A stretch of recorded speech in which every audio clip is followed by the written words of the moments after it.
Good evening everyone. पढ़ ले फिर हम लोग। चलिए, तो लास्ट क्लास हम लोगों ने थोड़ा सा हेलो हेलो हेलो हाँ जी, लास्ट क्लास हम लोगों ने थोड़ा सा ये डिस्कशन किया था कि जो कंपनी फंड रेज करते हैं वो इक्विटी प्रेफरेंस एंड डेट से कितना कितना लाया था हम लोगों ने। अमाउंट बताएंगे फटाफट। वॉइस थोड़ा ठीक नहीं लग रहा है मुझे, क्यों? नहीं, थोड़ा सा आप लोग को ठीक लग रहा है? नहीं लग रहा है ना? कुछ थोड़ा ज़्यादा इको टाइप का हो रहा है कुछ। बार बार सेटिंग चेंज करना होता है क्या? नहीं ना। चलो, 500 था इक्विटी का। प्रेफरेंस से कितना लाए थे? 100, 400। डेट कितने परसेंट? 10%। प्रेफरेंस इक्विटी, अच्छा इक्विटी का नहीं होता है। नहीं नहीं, इक्विटी का क्या रेट था? रेट क्या था? परसेंटेज। अच्छा नहीं होता है, ओके फिर ठीक है। कितना इन्वेस्टमेंट किया था हम लोगों ने? 1000।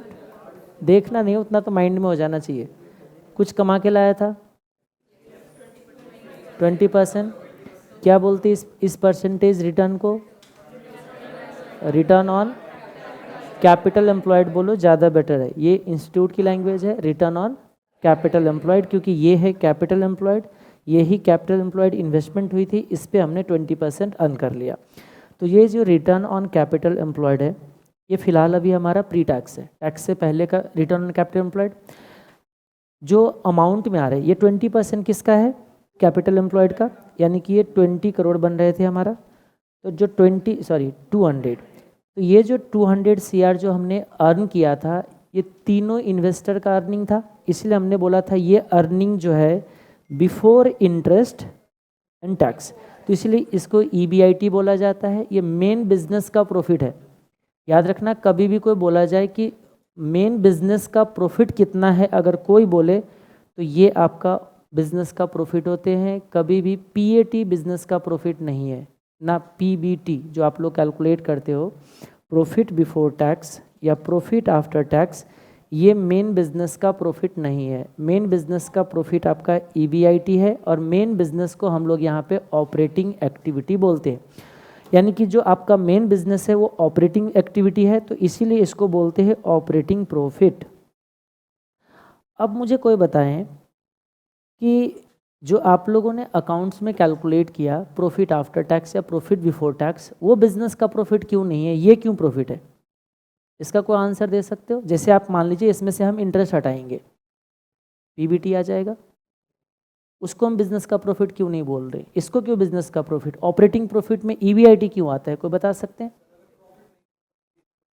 तब भी देना पड़ता, तो प्रेफरेंस को भी तो देना पड़ेगा, डेट को भी तो देना ही पड़ेगा। ध्यान सुनिए, चलो ऐसे सोचते, रुको रुको ऐसे सोचते हैं। ये हमारा कुछ इंटरेस्ट है, ठीक है। सपोज कीजिए हमारा इंटरेस्ट कितना था? 400 का 10% 40 ना।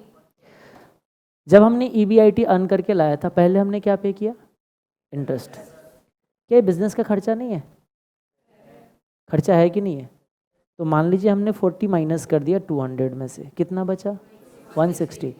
अगेन हर बार बार मैं एक ही चीज़ रिपीट कर रहा हूँ, ये छोटा सा बिजनेस का हिसाब है।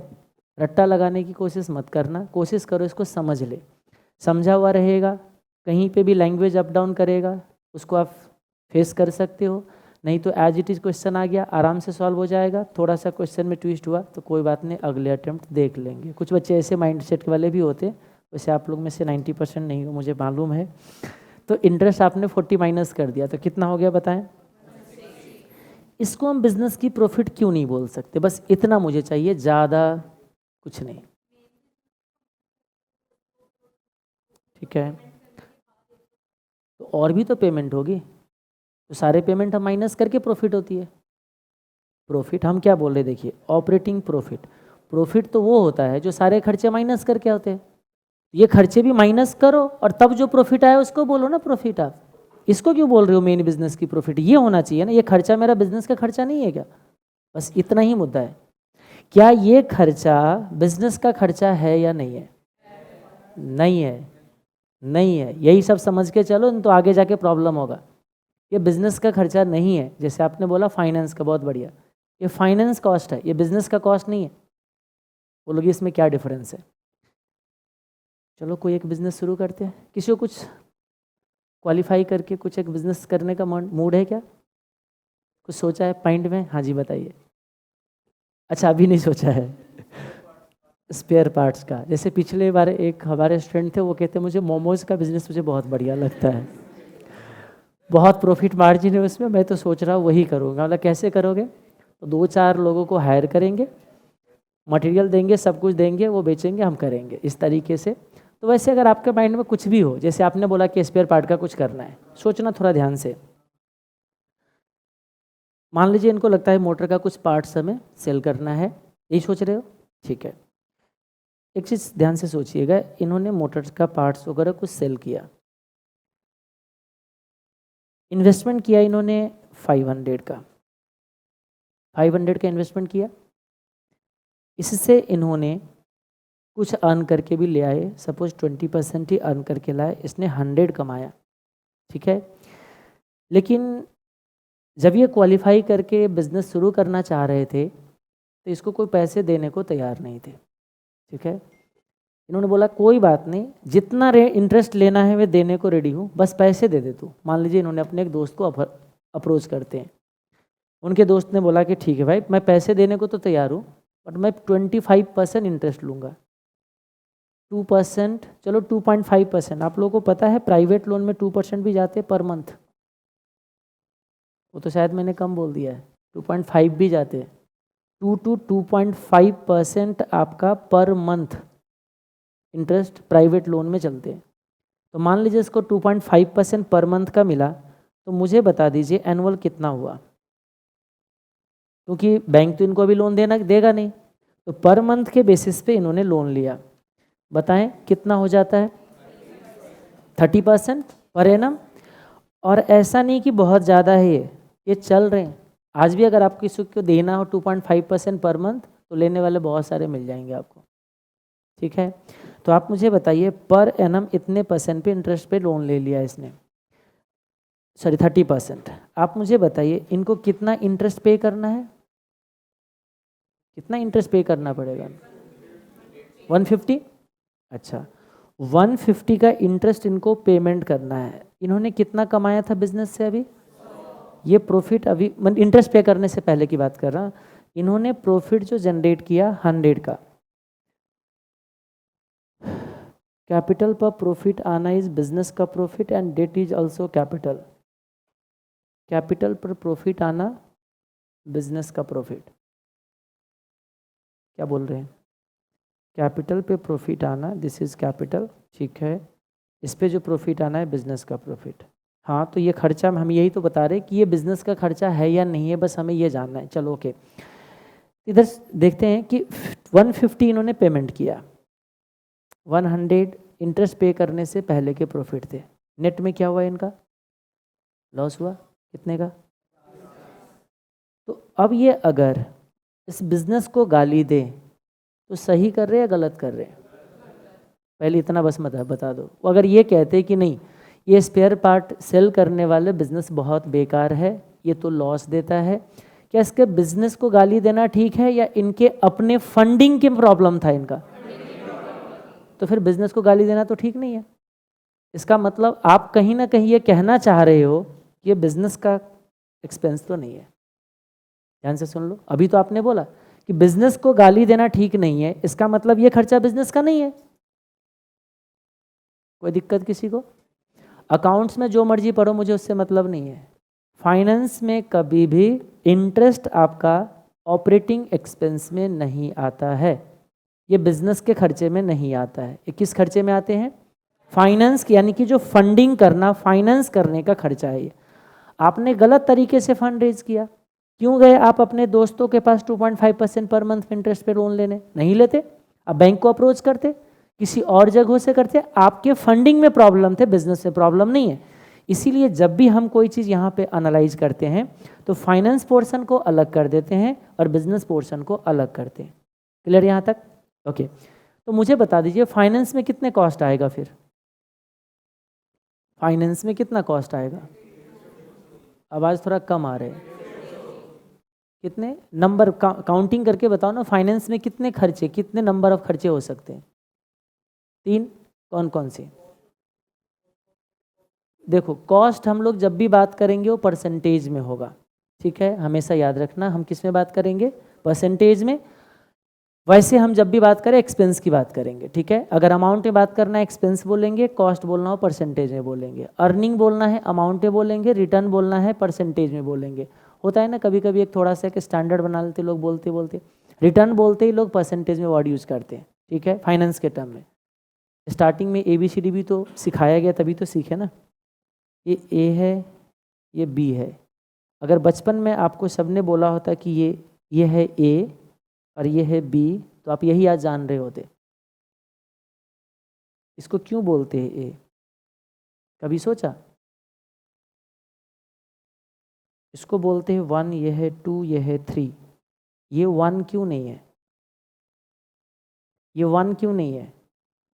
आंसर दो कोई मुझे। आपको बता देता हूँ।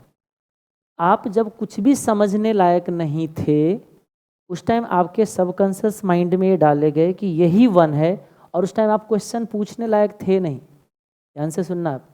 अगर आप उस टाइम क्वेश्चन पूछने लायक होते तो उस टाइम भी ये क्वेश्चन पूछे होते, इसको 1 क्यों बोलेंगे? आज आप सोचो अपने आप को, इसको 1 क्यों बोल रहे हो? क्योंकि ये 1 है, ये 1 है। ये 1 हुआ कैसे? किसी ने जब इसको नंबरिंग को, जब नंबर किसी ने इसको आइडेंटिफाई कर रहे थे, कुछ नेम दे रहे थे, इन्होंने 1 बोला उसको, तो आज सब लोग इसको क्या मान के चलते? 1। लेकिन आज अगर मैं कोई चीज़ आपको लेके आऊँ ना, तो आप उसको काउंटर क्वेश्चन, यही क्यों? बहुत बार ऐसा होता है, इसको इसीलिए क्योंकि सब लोग बोलते आ रहे हैं। तो आज आपको भी बहुत सारे चीज़ उस तरीके से मानने पड़ेंगे। जैसे मैं बोलता हूँ, नॉर्मली रिटर्न में हम लोग परसेंटेज लेते हैं, अर्निंग में क्या लेते हैं? अमाउंट लेते हैं, ये रुपीज़ में आएगा। कुछ लोग बोलेंगे क्यों? बताओ क्यों? रिटर्न तो रिटर्न है। आप मुझे बताओ, इसको रिटर्न क्यों नहीं बोल सकते? ये भी तो रिटर्न है हमारे लिए, हाँ या ना? आप मुझे बताइए, एक पेटी का मतलब 9, 1 लाख होते हैं। पेटी का साइज बताया मैंने? नहीं, तो फिर 1 लाख कैसे हो गया? कैसे हुआ? सोचो थोड़ा ध्यान से। एक कॉमन पार्लेंस बोलते हैं इसको, जो लोग बोलने लग जाते, इतना बोलने लग जाते कि जनरली लोग समझने लग जाते। चाहे पेटी का साइज कुछ भी हो, एक पेटी भिजवा दो, क्या समझ जाएगा लोग? 1 लाख भिजवा दो। एग्जैक्टली वैसे ही है। तो इसीलिए बहुत बार, हाँ, मैं ये नहीं कहना चाह रहा हूँ कि हर चीज़, कुछ ही चीज़ों का लॉजिक नहीं है, लेकिन लॉजिक के बावजूद भी कुछ कुछ चीज़ जो होते हैं ना, वो स्टैंडर्ड लोग समझने लग जाते, तो हमें भी उस कैटेगरी में अभी जाना है। समझ में आ गए? तो एक चीज़ याद रखना, कॉस्ट जब भी बोलूँ परसेंटेज में एक्सपेंडिचर, रिटर्न बोलूँ परसेंटेज में अर्निंग, अर्निंग बोलूँ रुपीज़ में जाएगा, एक्सपेंस बोलूँ रुपीज़ में जाएगा। समझ में आ गया बात? आप बोलो कि नहीं हम एक्सपेंस परसेंटेज में बोल दे, तो कोई बात नहीं, चलेगा चलेगा, कोई आपको गलत नहीं बोल सकते, लेकिन हम कोशिश करें कि ना बोले। चलो, तो वापस आते हैं। अभी हमने बोला कि, हाँ, पूछ रहे थे कि 3 खर्चे कुछ लोग बता रहे थे, ठीक है, बताइएगा कौन कौन सी? इक्विटी की खर्चे हमारे लिए फाइनेंस कॉस्ट आ गया, ये कहना चाह रहे हो, ठीक है। और डेट पे इंटरेस्ट है। आप मुझे बताइए, फाइनेंस कितने सोर्स से किया आपने? अभी 3 सोर्स से, 3 ही तो फंडिंग है, तो फाइनेंस का खर्चे कितने होंगे? 3। इसमें क्यों इतना टाइम लग रहा है? जब फाइनेंस हमारा 3 सोर्स से हुआ है तो 3 सोर्स का 3 खर्चे, जिसमें से 2 फिक्स्ड है, 1 वेरिएबल है। इंटरेस्ट किसका? डेट का। अब उसमें डिवेंचर हो या लोन हो, उससे फर्क नहीं पड़ता है, सारे इंटरेस्ट वाले कैटेगरी किस में आ जाते हैं? डेट में। तो डेट पे जो आपने इंटरेस्ट पे किया वो फिक्स्ड है, प्रेफरेंस पे जो डिविडेंड पे किया फिक्स्ड है, और जो इक्विटी पे जो आपने लास्ट में डिविडेंड दिए थे वो मर्जी है, कंपनी को मर्जी है दे, कंपनी को ना मर्जी है ना दे, तो वो कभी फिक्स्ड नहीं हो सकता है। ओके, तो फाइनेंस कॉस्ट में हमारा 3 कॉस्ट है जिसमें 2 फिक्स कॉस्ट है, और वही 2 फिक्स कॉस्ट बिजनेस में रिस्क जनरेट करेगा, जो थोड़ा सा हमने लास्ट क्लास में बताया था। आपने देखा था जहाँ पे फिक्स कॉस्ट होगा ना, वहाँ पे इक्विटी वाले बहुत ज़्यादा कमाएगा तो बहुत गवाएगा भी, इसीलिए वो रिस्क जनरेट करने वाले 2 सोर्स है। कौन कौन सी? Date and preference. तो इन दोनों के जो फिक्स कॉस्ट है उससे जो रिस्क जनरेट होते हैं वो रिस्क एनालिसिस करेंगे हम अगले चैप्टर में, जिसका नाम है लीवरेज। लीवरेज क्लियर यहाँ तक? ओके। तो हम लोगों ने लास्ट क्लास में क्या किया, इसमें से हमने इंटरेस्ट को पे कर दिया, इंटरेस्ट पे करने के बाद हमने डेट को पे किया, यही किया था ना? इंटरेस्ट को पे करने, सॉरी गवर्नमेंट को पे किया था, फिर हमने प्रेफरेंस को पे कर दिया और बच गए थे हमारा कितना, 102। इस 102 में से हमने बोला कि चलो कंपनी चाहते हैं कि इन्वेस्टर को थोड़ा सा चाय पानी के लिए कुछ दे देते हैं। कितना परसेंट दिया? 20%। तो अमाउंट कितना हुआ? 20.40। ये जो परसेंटेज है ना, इस परसेंटेज को बोलते हैं पे आउट रेशियो। क्या बोलते हैं? पे आउट। कमाए हुए में से कितना हम पे कर रहे हैं, पे आउट। कमाए में से कितना रिटेन कर लिया, ये हो जाएगा रिटेंशन रेशियो। ये है रिटेन्ड अर्निंग। मैंने बार बार बोला ना, अमाउंट में आएगा अर्निंग। ओके। अगर ये परसेंटेज निकालना हो आप लोग निकाल सकते हो क्या? 545। अभी कितना हो रहा है? कुछ कह रहे बफरिंग हो रही है जी, ऑनलाइन वाले को चेक कर लीजिएगा। चलिए, कुछ लोगों का आज फर्स्ट क्लास भी है कि कितने लोगों का आज फर्स्ट लेक्चर है? नहीं है, फिर ठीक है। चलिए, तो आइए अब इसी चीज़ों को हम लोग क्या करते हैं कि स्टेटमेंट का फॉर्मेट देते हैं। स्टेटमेंट का फॉर्मेट हम इसको दे सकते हैं।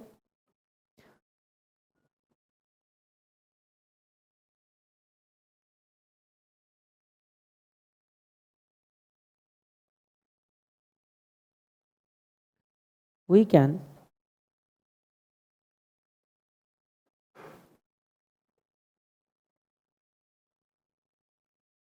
present it in income statement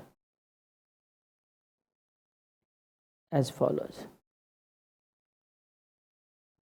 यानी कि हम लोग अब इनकम स्टेटमेंट का एनालिसिस भी कर रहे हैं।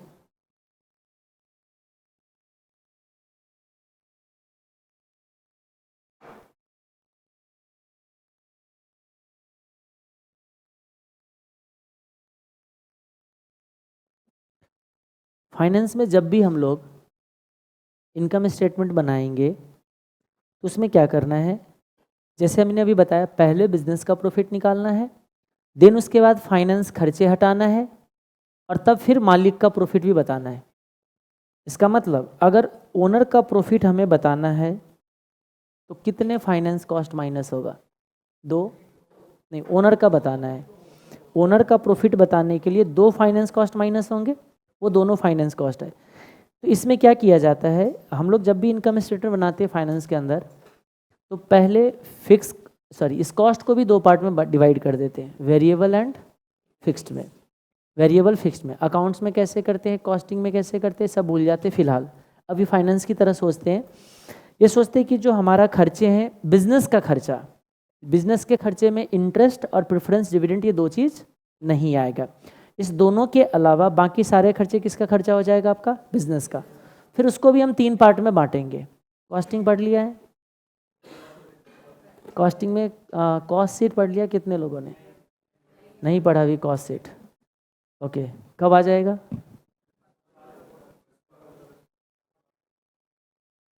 फोर्टीन टू 15 लेक्चर के आसपास आएगा। वहाँ जाके कॉस्टिंग का वो कॉस्ट शीट आएगा। अच्छा, तो अभी क्या पढ़ रहे हैं? ओके, 30 पे हो आप लोग? 33 पे हो? अच्छा, कहाँ पे जाएंगे? 45 कितने का राउंड बोले हो? अच्छा, यानी कि 10 to 15 डेज, क्योंकि हमें उसकी वो चाहिए ना। यहाँ पे आपको वर्किंग कैपिटल तो प्योर कॉस्टिंग ऐसे समझ जाओ, वहाँ तक तो आपका हो चुका रहेगा। अभी यहाँ पे भी आएगा कॉस्टिंग की कुछ पार्ट्स, थोड़ा बहुत आता है, फिर ठीक है। जो हमारा बिजनेस के खर्चे हैं उसको 3 पार्ट में बांटते हैं। मटेरियल, लेबर और फैक्ट्री का ओवरहेड एक में आ जाता है, एक कैटेगरी में आते हैं जिसको हम बोलते हैं कॉस्ट ऑफ गुड्स सोल्ड। नहीं, ठीक है, चलो जब ज़रूरत पड़ेगा देख लेंगे, क्योंकि यहाँ पे आएगा मेन खर्चे, बिजनेस की जो खर्चे की बात कर रहे हैं, ध्यान से सुनिए। अब बिजनेस के जितने भी खर्चे हैं, अब गप्पे करने लग गए आप लोग। देखो हम लोग क्या करते हैं, इसको 3 कैटेगरी में डालते हैं। कॉस्ट ऑफ गुड्स सोल्ड, यानी कि जो फैक्ट्री में होने वाले जो खर्चे हैं उसको जब आप नेट ऑफ करोगे सारे खर्चे को मिला के, तो क्लब होके उसका नाम कॉस्ट ऑफ गुड्स सोल्ड आता है। जो आपने अभी बोला था कि हमने कुछ मटेरियल लगाया, ठीक है, कुछ लेबर उस पर काम किया, अब कुछ इनडायरेक्ट एक्सपेंसेस, ये दोनों तो आपका, कुछ डायरेक्ट एक्सपेंसेस भी होते हैं, ठीक है, कुछ डायरेक्ट एक्सपेंसेस भी अगर आ गया, तो अब इसके बाद जो होते हैं ना, कुछ आपका इनडायरेक्ट एक्सपेंसेस होते हैं। वो जो इनडायरेक्ट एक्सपेंस है उसको कॉस्ट के टर्म में क्या बोलते हैं? ओवरहेड। कभी पूछा ओवरहेड क्यों बोलते हैं?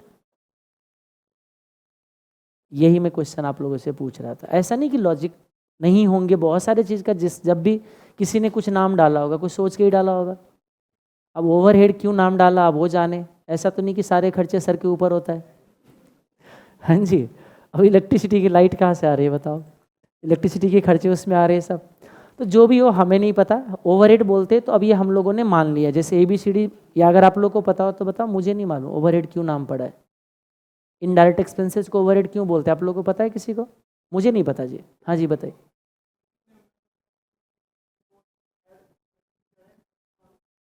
इनडायरेक्ट हो गई ना वो, तो इनडायरेक्ट हो गई ना तो तो वही तो हम भी कह रहे हैं ना, वही तो हम भी कहना चाह रहे हैं, ठीक है। यानी कि इनडायरेक्ट एक्सपेंसेस को हम लोग क्या बोलते हैं? हाँ हाँ, नहीं मेरे को नाम ओवरहेड, इसका मीनिंग चाहिए कि इनडायरेक्ट को ओवरहेड से क्यों लिंक किया, ये मेरे को मतलब होता है। जैसे बहुत बार होते हैं ना, किसी का नाम कुछ होता है तो नाम से, अच्छा इस नाम का मतलब समझाओ, तो ओवरहेड का मतलब मुझे समझना था।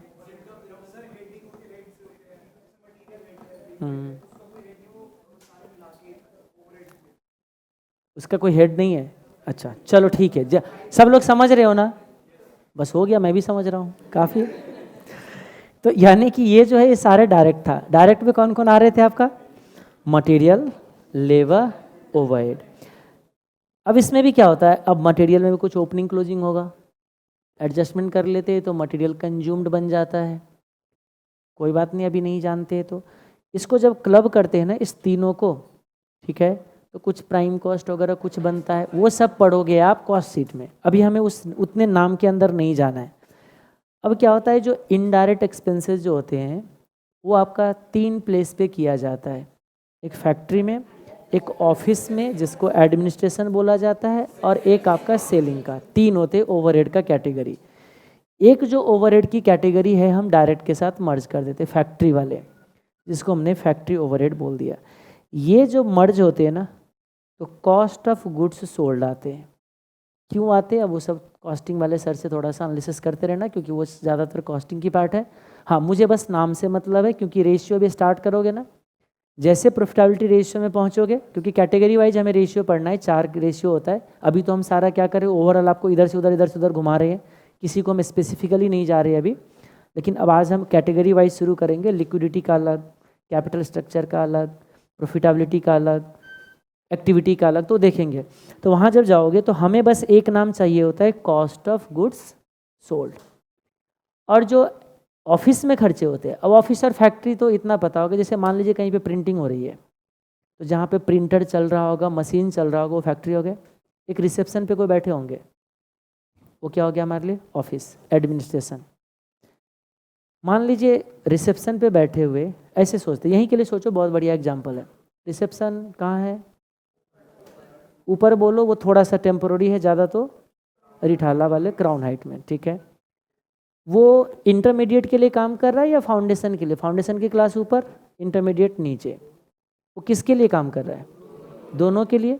ये फैक्ट्री है, यहाँ चार्टर अकाउंटेंट प्रोड्यूस हो रहे हैं, हाँ फैक्ट्री यहाँ प्रोड्यूस हो रहे, वहाँ पे फाउंडेशन से इंटरमीडिएट के लिए प्रोड्यूस किया जा रहा है, यहाँ से इंटरमीडिएट से फाउंडेशन के लिए प्रोसेस। हाँ जी, हाँ।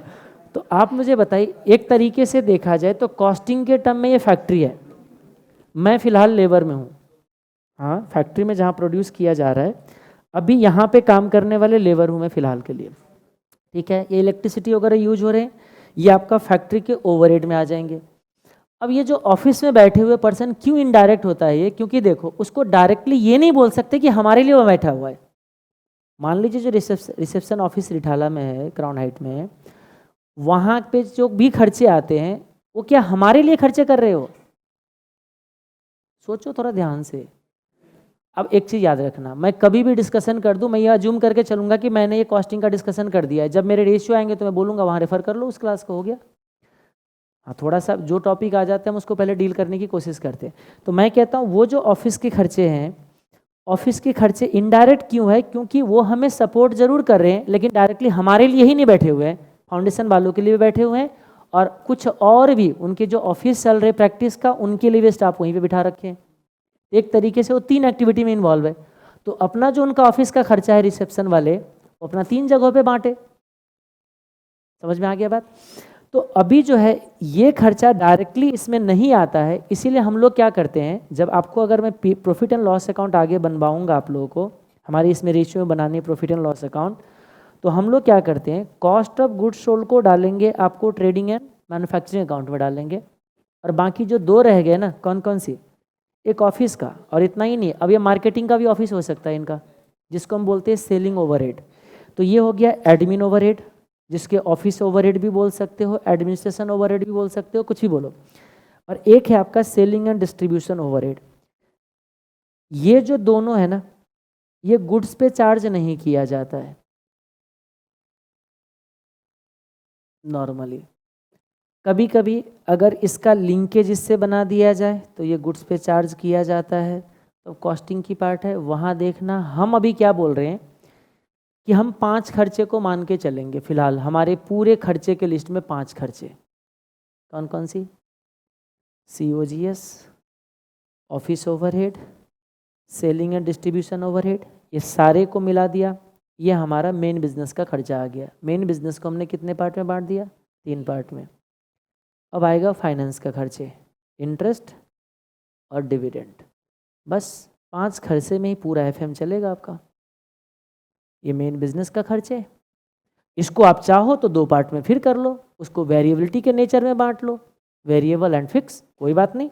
इसमें आपको मेजरली जो है डायरेक्ट खर्चे जो होते हैं वो मेनली माना जाता है वेरिएबल होते हैं, बाकी जो ओवरहेड है वो आपका फिक्स्ड होते हैं, ये माना जाता है, बट उसमें कोई हार्ड एंड फास्ट कोई रूल नहीं कि ऐसा ही होगा, वो बदल भी सकते हैं। लेकिन हम नॉर्मली एज्यूम करके चलते हैं मटेरियल, लेबर और ये जो डायरेक्ट वाले जो भी होते हैं ना वो वेरिएबल होते हैं, और बाकी ओवरहेड वाले जो भी पोर्शन है वो फिक्स्ड होता है।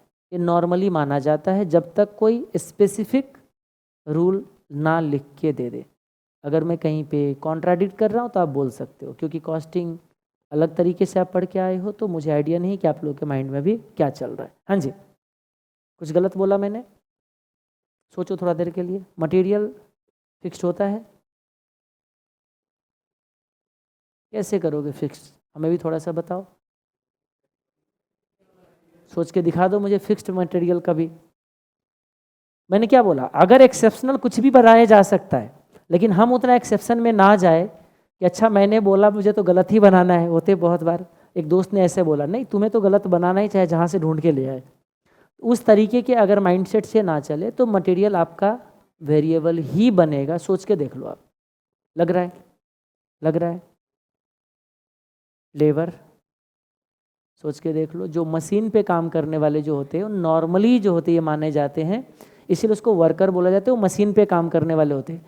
अगर वो कोई ऐसा है जो मशीन पे काम करने वाले ना हो तो उसको कहीं ना कहीं हम लोग फिर क्या मानने लग जाते हैं, इनडायरेक्ट में, इनडायरेक्ट में मानने लग जाए। जैसे सिक्योरिटी गार्ड है, वो सब जो हो गया तो फिर कहते हैं अच्छा सिक्योरिटी गार्ड है, फैक्ट्री में मान लीजिए 3 प्रोडक्ट बन रहे हैं, भाई सबको सपोर्ट कर रहा है वो, हम क्या मान लेते फिर वो ओवरहेड में आ जाता है। तो फिर जो भी इनडायरेक्ट वाले सब आएंगे इसमें आएंगे।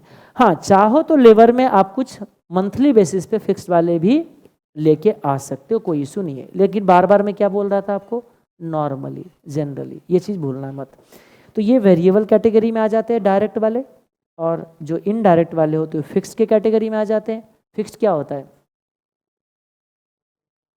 रेंट अगर चेंज हो रहा है फिक्स्ड है वेरिएबल है, तो खर्चे को हम लोग अभी बांट रहे थे। तो अब जो हम इनकम स्टेटमेंट बना रहे हैं ना, जो इनकम स्टेटमेंट बना रहे हैं उसमें हम लोग क्या करने जा रहे हैं, ये जो बिजनेस के खर्चे हैं इसको हम लोग अभी वेरिएबल एंड फिक्स सीधा रखेंगे, वेरिएबल और सबको मर्ज करके फिक्स कर देंगे। बाद में ज़रूरत जब पड़ेंगे तो हम उसको 3 कैटेगरी में बांटेंगे। क्लियर है यहाँ तक? कौन कौन सी? इसको कॉस्ट ऑफ गुड सोल्ड में डाल देंगे, इसको ऑफिस या एडमिनिस्ट्रेशन ओवरहेड में, इसको सेलिंग एंड डिस्ट्रीब्यूशन ओवरहेड में। फाइनेंस कॉस्ट में हमारे पास 2 आ जाएगा, इंटरेस्ट कॉस्ट और प्रेफरेंस डिविडेंड। अगर प्रेफरेंस नहीं है तो फाइनेंस कॉस्ट एक ही आएगा, कौन सी? इंटरेस्ट। और जब ये सारे निकाल देंगे तो किसका पैसा बचेगा फिर प्रॉफिट? मालिक का, ओनर का। वेरी सिंपल, और इससे ज़्यादा कुछ नहीं है। आइए, तो हम लोग इनकम स्टेटमेंट जब बनाने जाते हैं तो हम लोग इनकम स्टेटमेंट में वो नहीं दिखाते हैं जो category wise variable and fixed रखते हैं नॉर्मली। अगर कुछ ना बोला गया हो तो हम नॉर्मली ऐसे ही बनाते हैं। तो आइए, सबसे पहले हम क्या करने जा रहे हैं, इनकम स्टेटमेंट को जब एनालाइज करेंगे तो आप राइट हैंड साइड में ना थोड़ा सा स्पेस रखिएगा।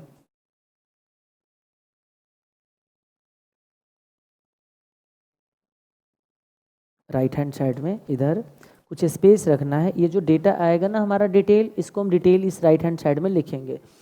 तो आप जैसे हम सेल्स लिखेंगे, वेरिएबल कॉस्ट, फिक्स कॉस्ट, तो ये सारा चीज़ तो इतने में आ ही जाएगा। इसको मिड में रख लो, राइट हैंड साइड का स्पेस आप रख लीजिए कुछ डिटेल लिखने के लिए, है ना। तो चलिए, ये आ गया रुपीज़।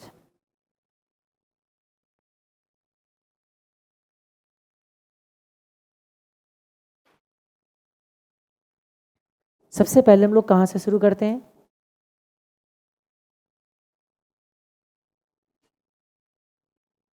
आपने डी स्टार्ट कर दिया है? कर रहे हैं? जब हो जाए तो मुझे बता दीजिएगा। सबसे पहले हम कौन सी क्या ले लेंगे यहाँ पे? सेल्स। फिर लेस क्या करना है इसमें से?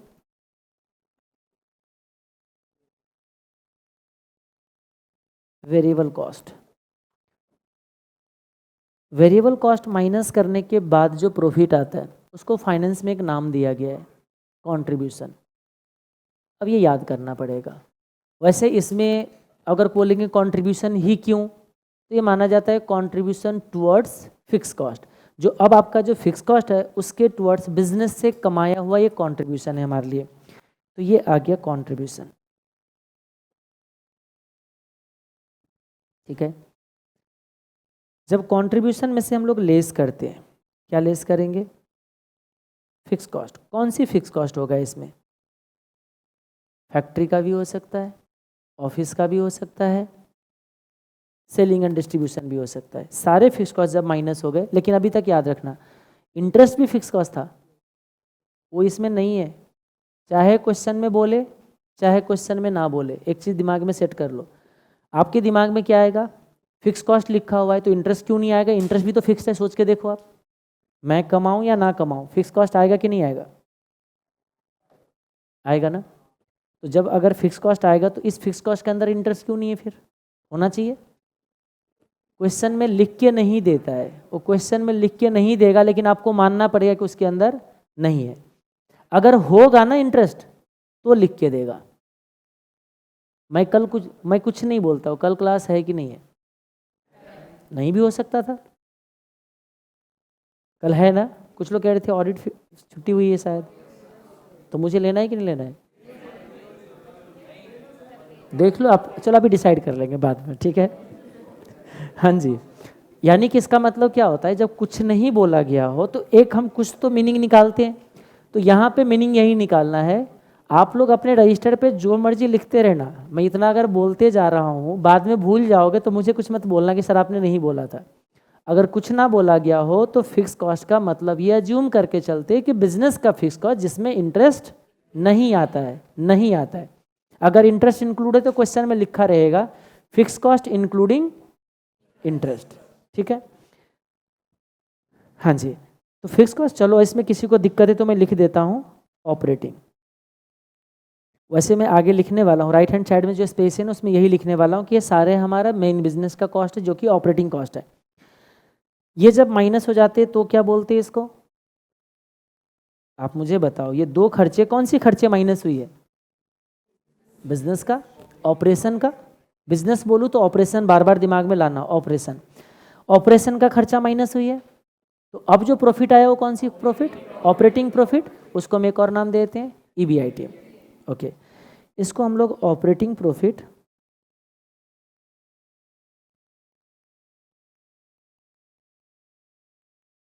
या हम लोग इसको EBIT, अभी EBIT लिखो, मैं नीचे इसको फुल फॉर्म लिख दूंगा। अब जो EBIT आता है, अब इसमें से हम लोग फाइनेंस कॉस्ट माइनस करना शुरू करते हैं, लेस करेंगे इसमें से इंटरेस्ट ऑन डेट। अब जो खर्चे आते हैं उसको हम लोग बोलते हैं, अच्छा एक सेकेंड, रुको रुको रुको रुको रुको, अदर देन मेन बिजनेस से होते हैं ना, वो भी यहीं पे आ जाता है।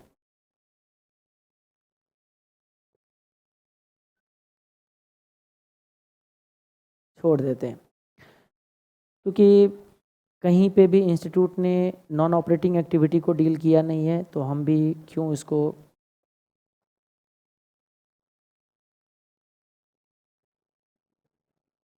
एक सेकेंड, ऐसा है पढ़ने को तो बहुत कुछ है, कितना पढ़े, उतना पढ़ो जितना आपके सिलेबस में है।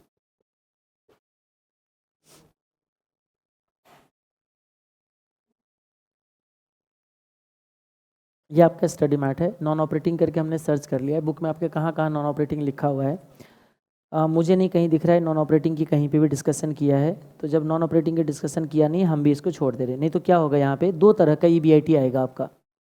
EBIT दो तरह का आएगा, एक ऑपरेटिंग EBIT, एक आपका टोटल EBIT। जैसे मैंने आपको लास्ट क्लास में कुछ दिखाया था, देखो हम बार बार मैं क्या कहता हूँ, हमें कितना पढ़ना है वो हमारे अपने सिलेबस बताएगा। जैसे मैं अभी फाइनल के समरी नोट्स पे हूँ, जो अभी मैं बता रहा हूँ वो चीज़ मुझे फाइनल वाले को भी बताना पड़ता है, क्योंकि ये अज्यूम करके चलते हैं कि सारे फाइनल वाले तो इंटर में मुझे मेरे पास पढ़ के तो आए नहीं होते। अब आप लोग रहोगे तो ये सब लगेगा कि ये सब तो पहले से पढ़ा हुआ है, अदरवाइज़ ये सारा चीज़ जो है मुझे फाइनल वाले को भी बताने होते हैं, और 90% को इस तरीके से कभी एनालाइज करा ही नहीं होता है। देखो यहाँ पे आपको दिख रहा होगा कुछ ऑपरेटिंग EBIT है यहाँ पे, और देखो टोटल EBIT। हम यहाँ पे क्या करते हैं, EBIT को दो पार्ट में सेग्रीगेट करते हैं। फिलहाल आपके पॉइंट पे दो तरह का EBIT नहीं होगा, सारा EBIT आपके लिए कौन सी है, ऑपरेटिंग। अगर कहीं पे मुसीबत आया, वैसे मुझे अभी रिकॉल कर रहा हूँ, मुझे अभी जो नए पुराने वाले में तो थे, नए वाले ना स्टडी मैट में कहीं पे ना कहीं पे आपके क्वेश्चन में है, कहीं पे भी नॉन ऑपरेटिंग के पंगे आपके बुक में नहीं डाला है, तो आसान करा है, क्योंकि नॉन ऑपरेटिंग जब आता है तो हालत ख़राब हो जाता है उसको सेग्रीगेट करने में। क्योंकि वहाँ पे क्या होगा, इस तरीके से बहुत सारे इन्वेस्टमेंट देंगे, शेयर में इन्वेस्टमेंट कर रहे हैं हमने कैपिटल WIP है, हमने प्लांट वाले को एडवांस दे रखा है, तो वो नॉन ऑपरेटिंग एक्टिविटी डाल डाल के आपको क्या करते हैं वहाँ पे कंफ्यूज करते हैं, ताकि वो मेन बिजनेस को और हटाओ। जो मेन बिजनेस की प्रॉफिट अभी बता रहे थे ना, उसमें एक और सेग्रीगेशन कर देते। जैसे मान लीजिए आपने किसी का शेयर खरीद लिया, अब शेयर से डिविडेंड मिल रहा है, वो मेन बिजनेस का प्रॉफिट है कि नहीं है, नहीं है, वो नॉन ऑपरेटिंग होगा फिर। तो वो सारा चीज़ की वजह से कॉम्प्लिकेशन बढ़ता है, तो आपके में कॉम्प्लिकेशन नहीं है, तो मैं उसी हिसाब से चल रहा हूँ। अभी ऑपरेटिंग प्रॉफिट को EBIT बोल दिया, और इसके बाद इंटरेस्ट ऑन डेट हम कंटिन्यू कर रहे हैं, ठीक है। चलिए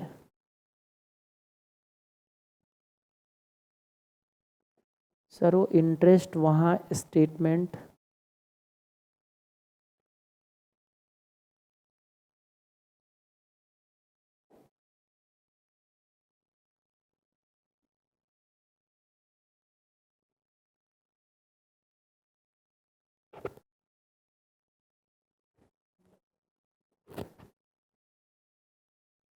इंटरेस्ट वाला स्टेटमेंट, ठीक है जी।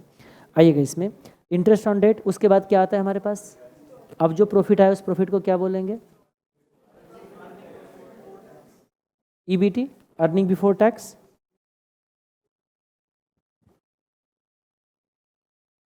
एक सेकेंड,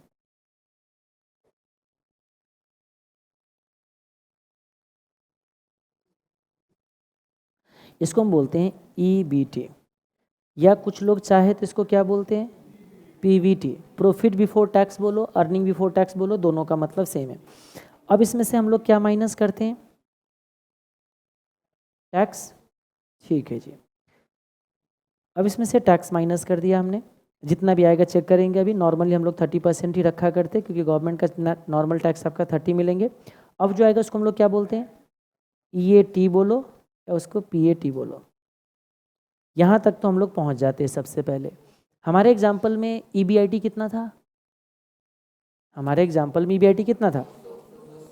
200। ठीक है, मुझे तो सबसे पहले यहाँ तक पहुँचना ही पड़ेगा। अब ऊपर मिलाते रहो, ठीक है। अब ऊपर जैसे मिलाना है, अब मान लो कि हमारा कंट्रीब्यूशन है, कंट्रीब्यूशन कितना रखना चाह रहे हो? फिक्स कॉस्ट 100 रख लेते हैं, तो ये हो जाएगा हमारा 300। अब 300 है तो सेल पे कितने पे जाना है अब चेक कर लो। मान लीजिए कंट्रीब्यूशन को मैं रखता हूँ अगर आपका,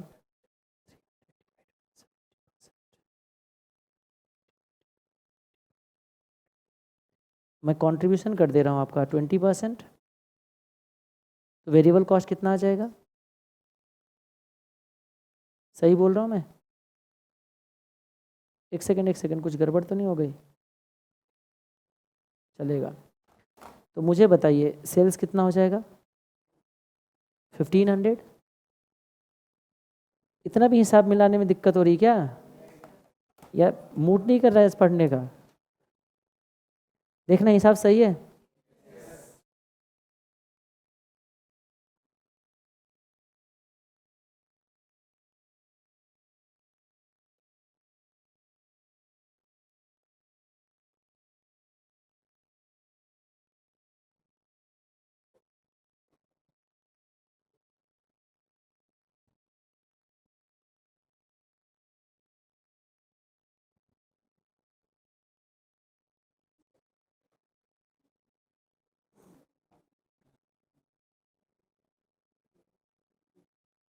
क्लियर यहाँ तक?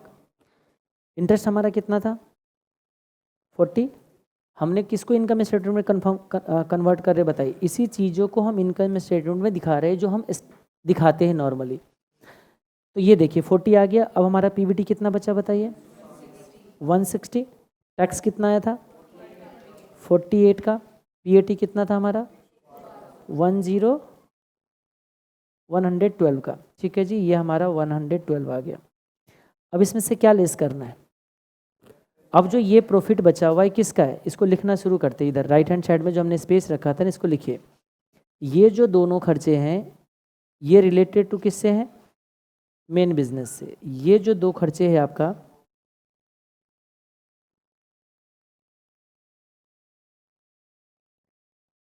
Related to main business,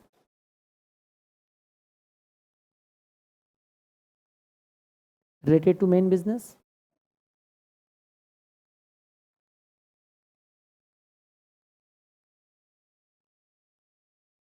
operating cost बोलते हैं इसको। ये जो आपका प्रॉफिट आया हुआ है ये कितने लोगों की प्रॉफिट है? ये प्री टैक्स से, याद रखना। प्री टैक्स प्रॉफिट कमाया कंपनी ने है, लेकिन है ये तीनों इन्वेस्टर का, याद रखना है। Pre tax profit of all investors. कौन कौन से इन्वेस्टर्स हैं? दैट इज EH लिखूं, इक्विटी होल्डर। PH कौन है? Preference holder. नीचे में सबका फुल फॉर्म लिखा दूंगा, परेशान नहीं होना है। रजिस्टर को कचरा नहीं बनाना है, बड़ा बड़ा सा लिख के। अभी आप छोटे में ही लिखिए, मैं नीचे आपको फुल फॉर्म लिख दूंगा। और एक आ गया हमारे लिए DH। अच्छा, इसमें जो है मैं नीचे लिखवा दूंगा। ये जो फिक्स कॉस्ट के लिए कुछ कह रहे थे कि इसका नोट लिखवा देना है आपको, जो फिक्स कॉस्ट की आप अभी स्टेटमेंट बोल रहे थे। अगर कुछ ना बोला गया हो तो fix cost excludes financial fix cost, ये लिखना है हमें। चलिए, तो ये प्री टैक्स प्रॉफिट आ गया ऑल थ्री इन्वेस्टर्स का। ये जो हमने बांटा है ये क्या था बताइए? बिजनेस में किसका हिस्सा था? डेट होल्डर का। तो हम कह सकते हैं ये है आपका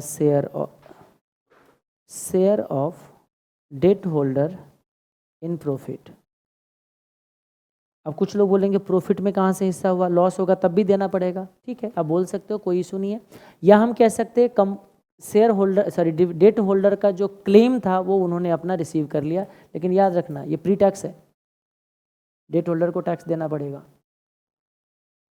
नहीं समझे बात? ये जो डेट होल्डर ने रिसीव किया है, क्या इनको टैक्स देना कि नहीं देना? देना पड़ेगा ना। तो याद रखना इनके लिए इसको हम प्री टैक्स प्रॉफिट बोलेंगे। ये pre tax profit of debt holder है। प्री टैक्स प्रॉफिट भी इसको बोल सकते हो। किसका है ये? डीएच, डेट होल्डर का प्री टैक्स प्रॉफिट है।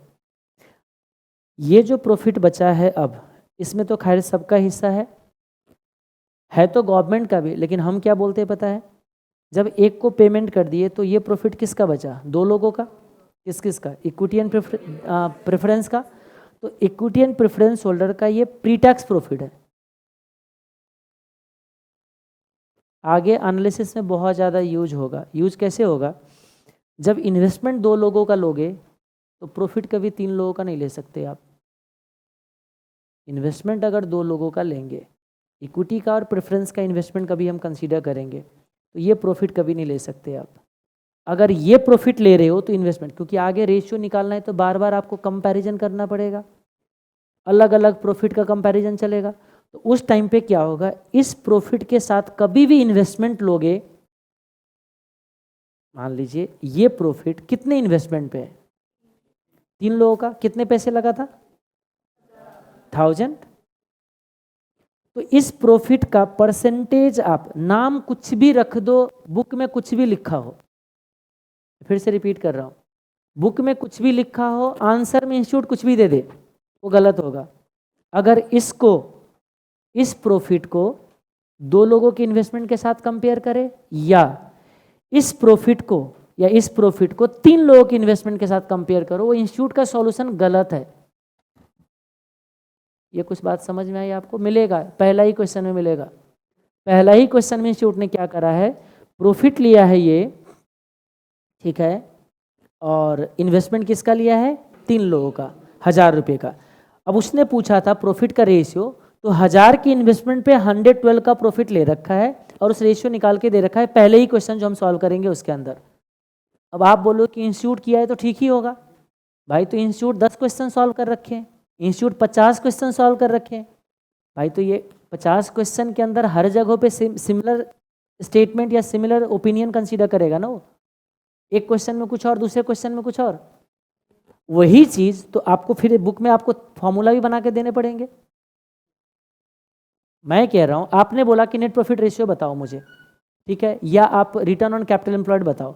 तो जब रिटर्न ऑन कैपिटल एम्प्लॉयड हमसे बोल रहे हैं, तो कैपिटल एम्प्लॉयड का रिटर्न अगर आप पूछ रहे हो, तो कैपिटल एम्प्लॉयड में तीन लोगों की इन्वेस्टमेंट है, तो ये तो प्रॉफिट कभी कंसीडर कर नहीं सकते, क्योंकि तीन लोगों की इन्वेस्टमेंट होगा तब तीन लोगों की प्रॉफिट होनी चाहिए। इसमें तो तीन लोगों का इन्वेस्टमेंट ले रहे, प्रॉफिट कितने लोगों की है?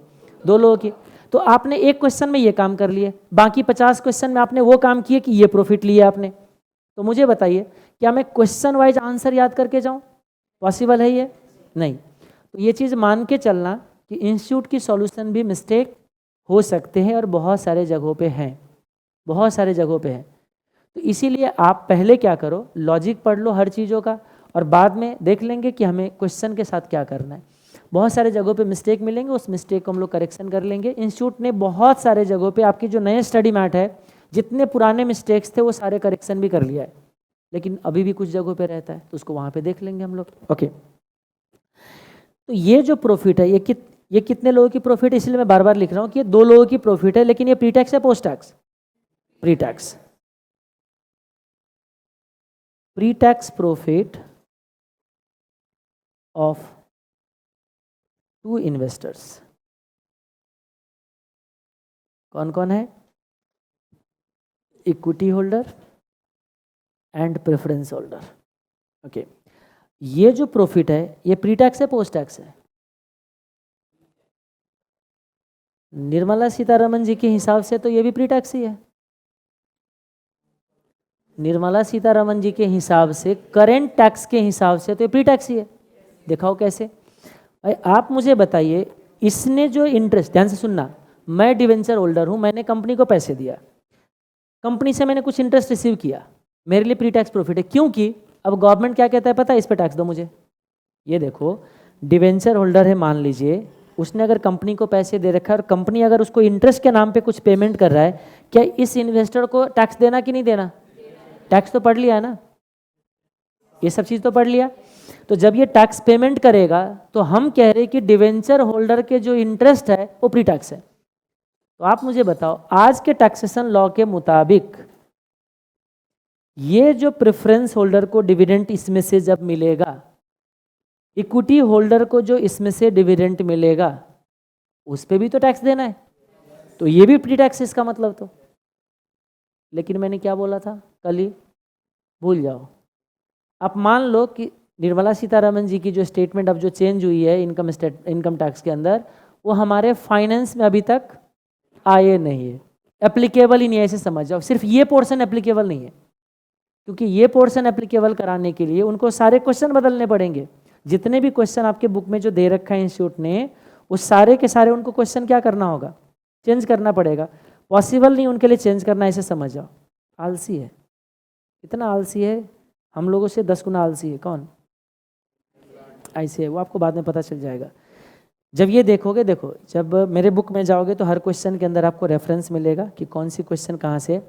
इस सारे के सारे क्वेश्चंस के अंदर उनको क्या करने पड़ेंगे, कुछ ना कुछ अल्टर करना पड़ेगा, तभी जाके क्या होगा, वो क्वेश्चन इस पैटर्न पे बनेगा।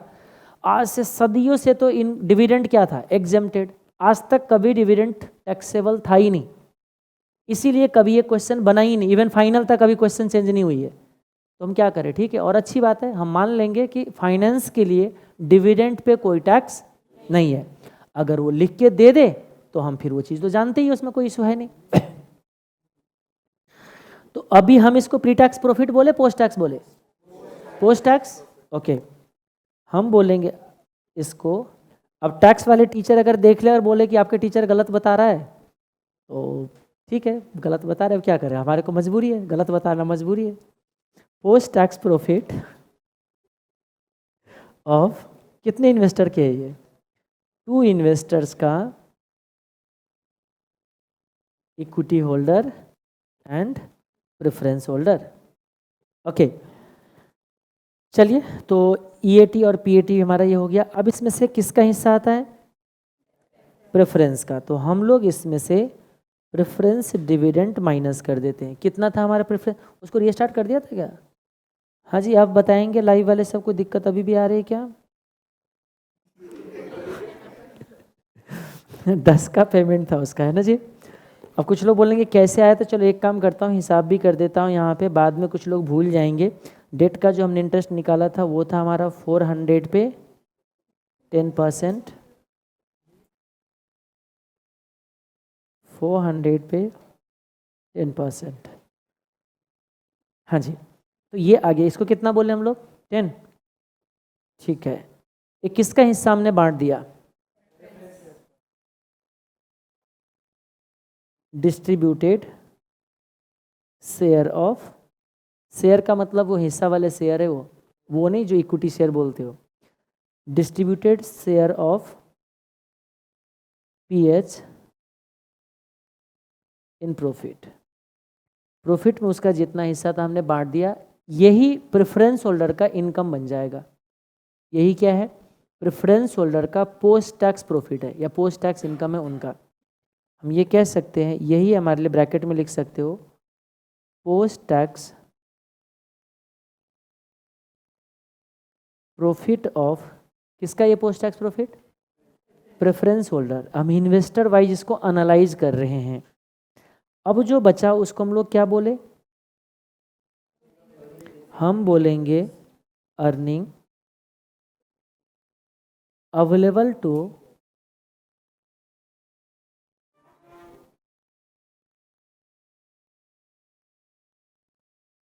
Equity holder.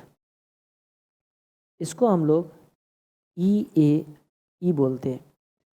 ये सारे स्टैंडर्ड था, स्टैंडर्ड समझते हो? स्टैंडर्ड सब लोग यूज करते हैं। इसका फुल फॉर्म कहीं पे नहीं भी लिखोगे तो सबको समझ आ जाता है। ये स्टैंडर्ड नहीं है, ये नॉर्मली इंस्टीट्यूट यूज नहीं करता है। पूरा लिखेगा अर्निंग अवेलेबल टू इक्विटी। इतना ही नहीं, इसको पीएटी भी बोल देगा वो, पीएटी। ये नाम इसके लिए यूज़ करना शुरू करेगा।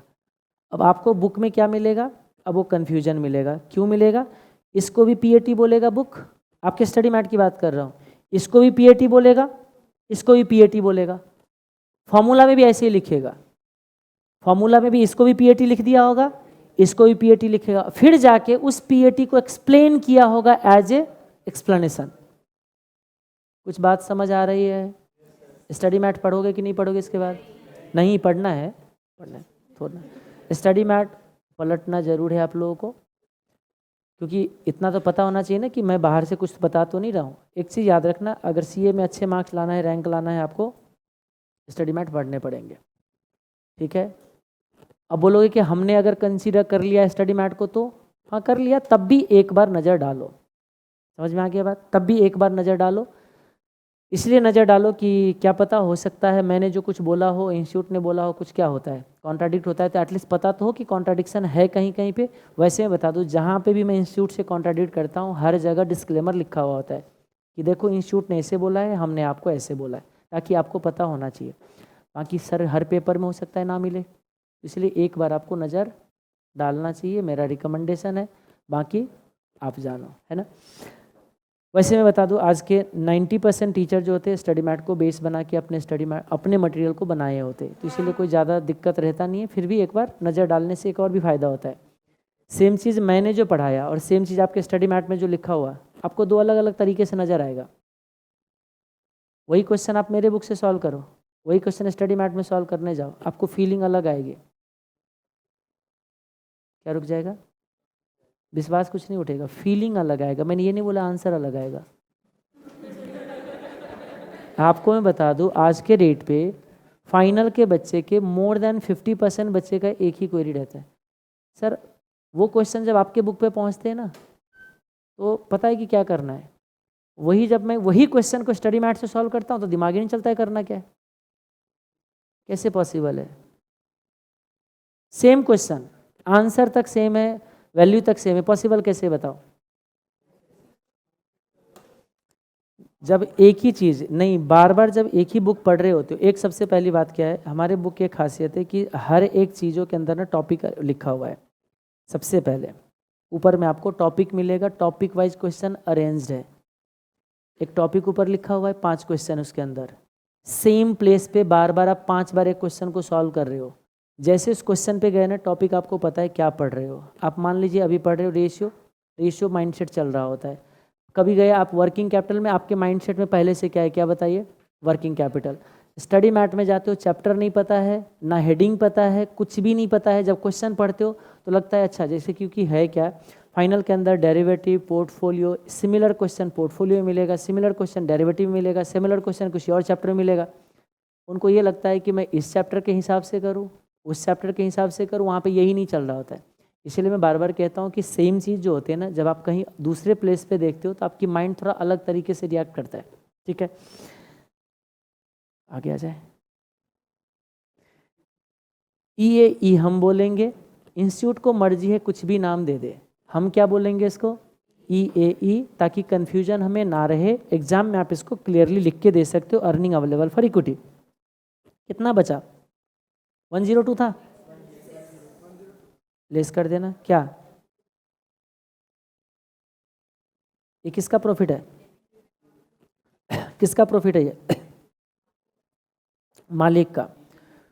Post tax profit of owner. और याद रखना, हमारे सिलेबस में ओनर का मतलब इक्विटी होल्डर ही होगा मेरे पूरे सिलेबस में। इंस्टीट्यूट जो मर्जी बोल दे, मुझे फ़र्क नहीं पड़ता है, ठीक है। इसका मतलब ये नहीं कि मैं इंस्टीट्यूट से हमेशा डिफर करके ही चलूँगा, इतना भरोसा रखना। Post tax profit of owner, ठीक है। अब मुझे बताइए, इसमें से हमने डिविडेंड पे कर दिया, इसको कौन सी डिविडेंड बोलेंगे? Equity dividend. अब देखो क्या होगा, क्वेश्चन में इक्विटी डिविडेंड नहीं बोलेगा, सिंपली डिविडेंड लिखा रहेगा। किसका डिविडेंड होगा वो?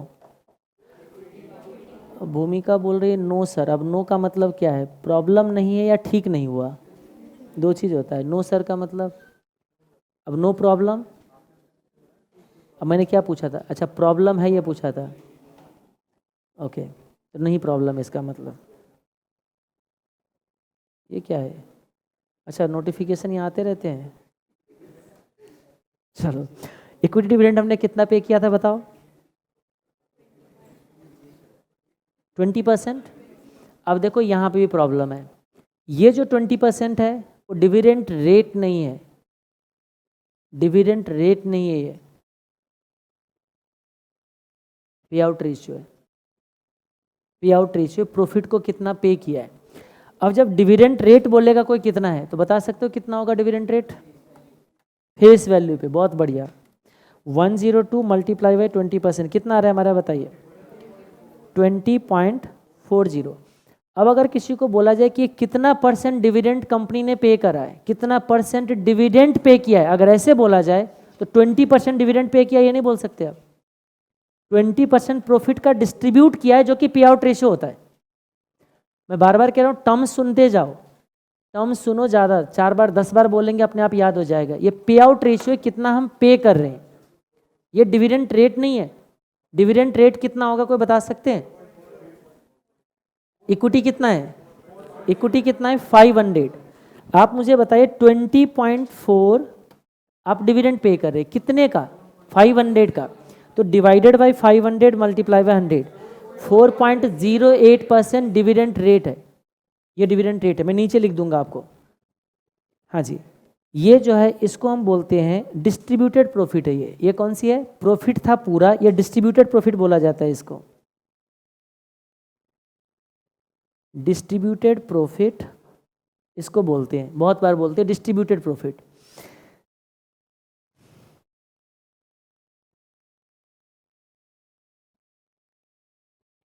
अब जो बचा हमारा वो क्या है बताइए, रिटेन्ड अर्निंग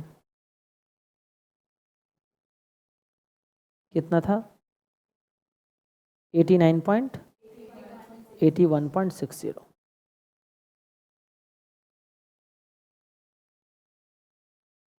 ये है अनडिस्ट्रीब्यूटेड प्रॉफिट। अनडिस्ट्रीब्यूटेड प्रॉफिट अभी भी किसका है, मालिक का, ब्रैकेट में लिख लो EH। Undistributed profit of owner,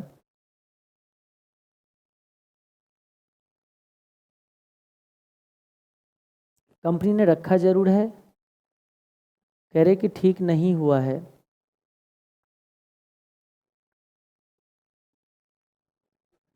अब क्या करोगे बताओ, नहीं मज़े नहीं लेते हैं, इसमें प्रॉब्लम है मुझे मालूम है।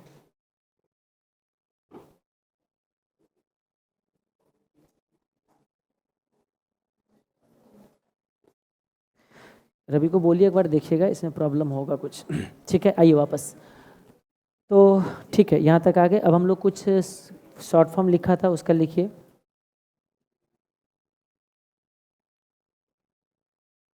वेर क्या क्या लिखा था हम लोगों ने, EBIT, इसका मतलब क्या है,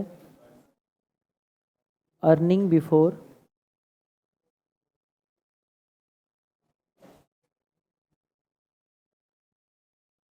interest and tax.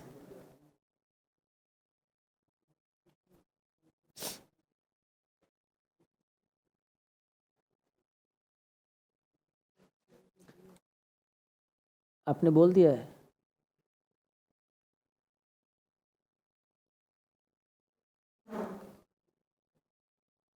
Earning before tax,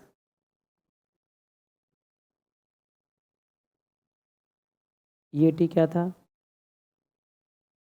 ये सब लिखने की ज़रूरत था या नहीं था, नहीं था, कहाँ पे पढ़ा,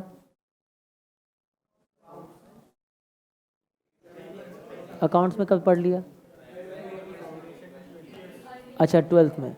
मैं इसलिए बोल रहा हूँ क्योंकि मैं साइंस बैकग्राउंड से था, जब ये सारा चीज़ जब मैं FM में पढ़ रहा था मुझे कुछ भी नहीं पता था, ABCD EBIT का मतलब नहीं पता था, कुछ भी नहीं पता था। इसलिए मुझे लगता है कि शायद हो सकते हैं कुछ लोग जिनको ना आइडिया हो, इसलिए लिखवा दे रहा हूँ मैं। ठीक है जी, कोई बात नहीं, कितना टाइम वेस्ट हो जाएगा, 10 सेकंड कर लो, कोई इशू नहीं है। प्रॉफिट बिफोर टैक्स, अगर कहीं पे PAT लिखा हो, प्रॉफिट आफ्टर टैक्स, और क्या था हमारा,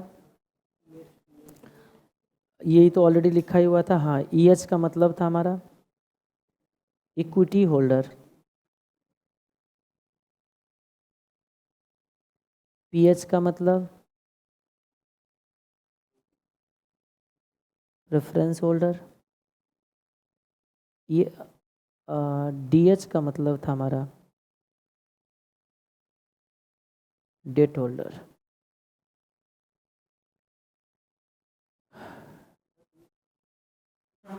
आ रहा हूँ नीचे आ रहा, एक सेकेंड। ठीक है,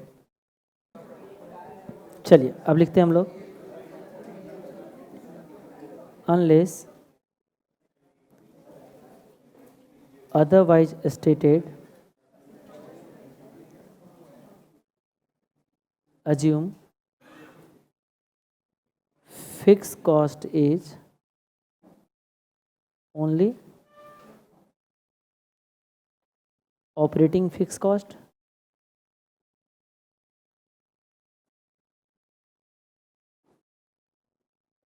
and it does not include,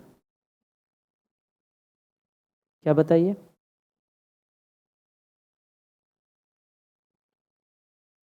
interest on date. एक तो ये हो गया, दूसरा क्या बोला था मैंने, कुछ और भी था शायद,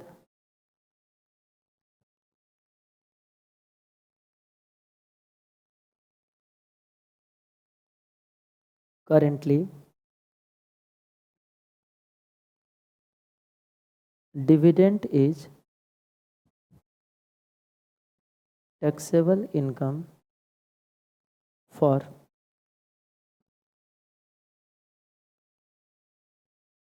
preference holder and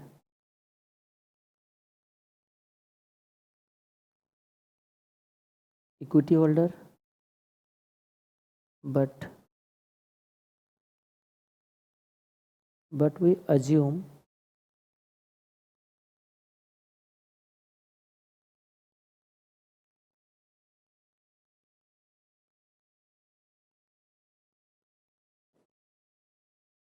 dividend is not taxable in hand of investor. लेकिन अगर स्पेसिफिकली अगर रेट दे दे देन आपको कंसीडर करना है, ब्रैकेट में लिख लो, if question is silent.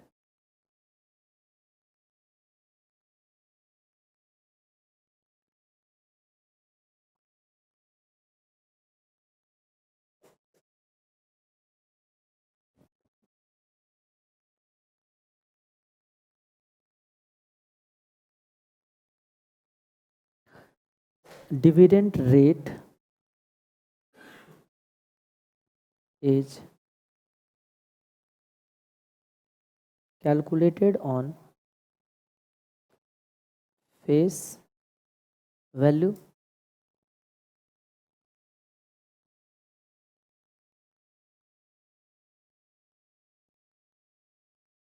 in our example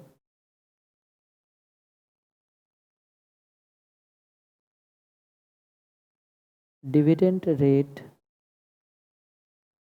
is equal to, कितना डिविडेंड पे हुआ था, 20.40, 20.40 डिवाइडेड बाई 500 मल्टीप्लाई बाई 100, कितना आ गया, 4.08%। while payout ratio is equal to कितना परसेंट था, 20%। यानी कि पे आउट रेशियो हमेशा अर्निंग का निकाला जाता है,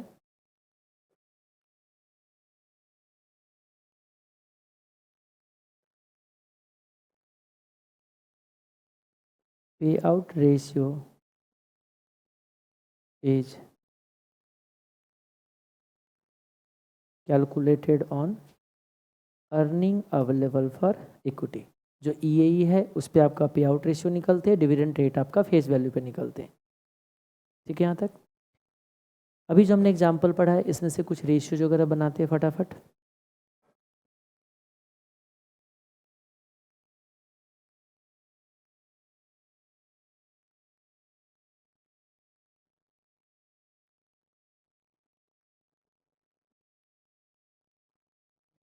some ratios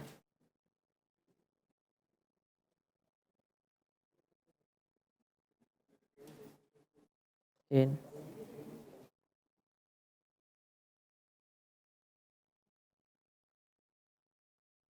हाँ जी, अब कह रहे ठीक है। सम रेशियोज इन अबव एग्जाम्पल।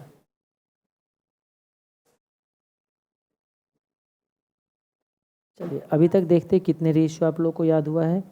सबसे पहला हम लोगों ने लिया था रिटर्न ऑन कैपिटल एम्प्लॉयड। इसमें दो तरह का रेशियो होगा, एक प्री टैक्स होगा, एक आपका पोस्ट टैक्स होगा, ROCE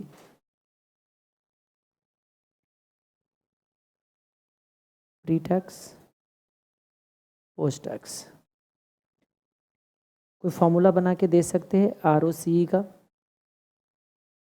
अगर मान लीजिए EBIT गिवन है तो क्या प्री टैक्स प्रॉफिट आप निकाल सकते हो ROCE? कैसे निकालोगे? क्या EBIT जितना आपका है और जितना कैपिटल एम्प्लॉयड है,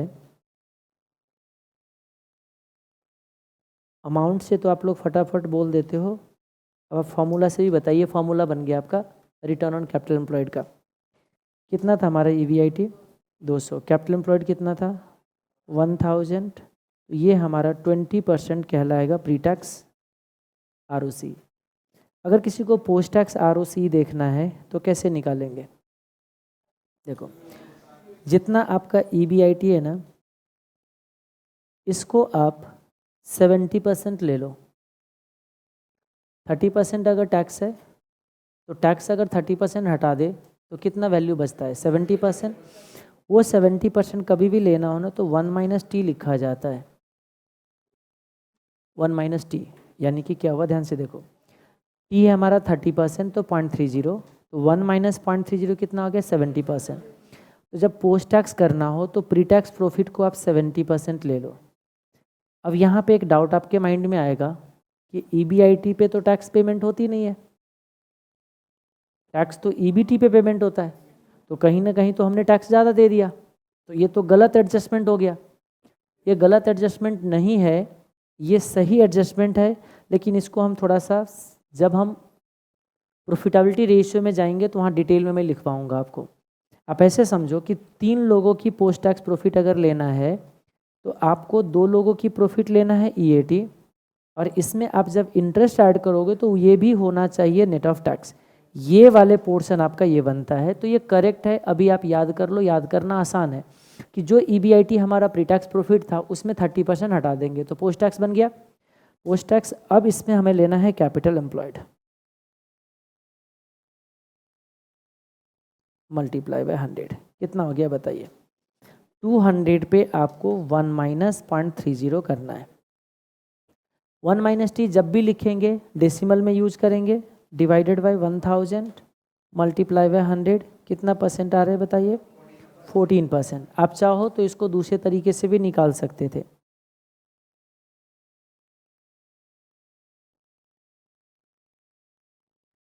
alternatively post tax ROCE can also be calculated as. कैसे निकालेंगे देखो,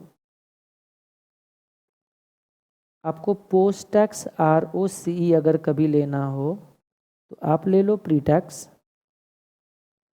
ROCE, इसमें मल्टीप्लाई करना कितने से? 1 - T से। ये 20% था, multiply by 1 - 0.30,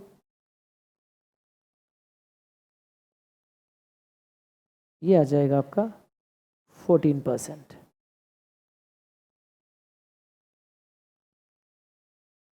where we assumed tax rate is equal to 30%। और जब भी कभी 30% लिखना हो इसका मतलब डेसिमल टर्म में आपका 0.30 आएगा।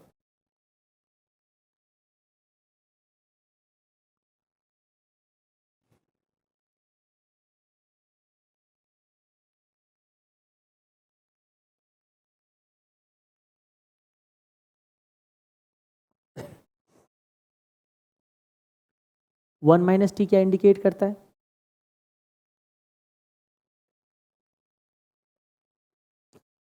आफ्टर टैक्स इनकम जो होते हैं ना, वो जो आपका प्रोपोर्शन आफ्टर टैक्स जो 1 - t इंडिकेट करते हैं, तो जहाँ पे ज़रूरत पड़ेंगे वहाँ पे हम लिखवा देंगे, ठीक है। तो ये तो था हमारा रिटर्न ऑन कैपिटल एम्प्लॉयड। दूसरा क्या हमने निकाला था बताइए, return on equity. Return on equity कैसे निकाला जाए सोचो। इक्विटी होल्डर ने कितना कमाया है, it is percentage earning of equity holder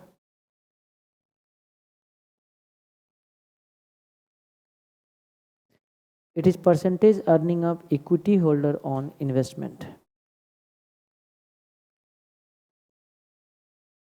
ठीक है, तो आपको बताइए अगर कभी ROE कैलकुलेट करना हो कैसे निकालोगे, सोच के बताइए।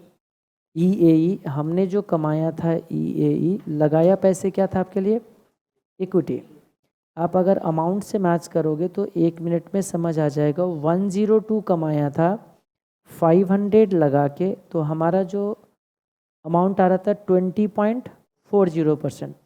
ये पोस्ट टैक्स रिटर्न है या प्री टैक्स है? अभी मैंने बोला था ये मान के चलना पोस्ट टैक्स रिटर्न है ये, नहीं तो बहुत गड़बड़ होगा आगे फॉर्मूला समझने में।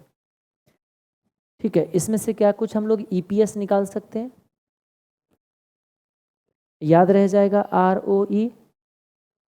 इसको मैं अभी एनालिसिस नहीं करा रहा हूँ, ये आपका 14% से ज़्यादा गया है, क्यों, कोई आंसर बता सकते हो? जब सबके पैसे पे 14% कमाया तो इक्विटी होल्डर को ज़्यादा कैसे मिला? डेट की वजह से, क्योंकि डेट से सेविंग हुई है।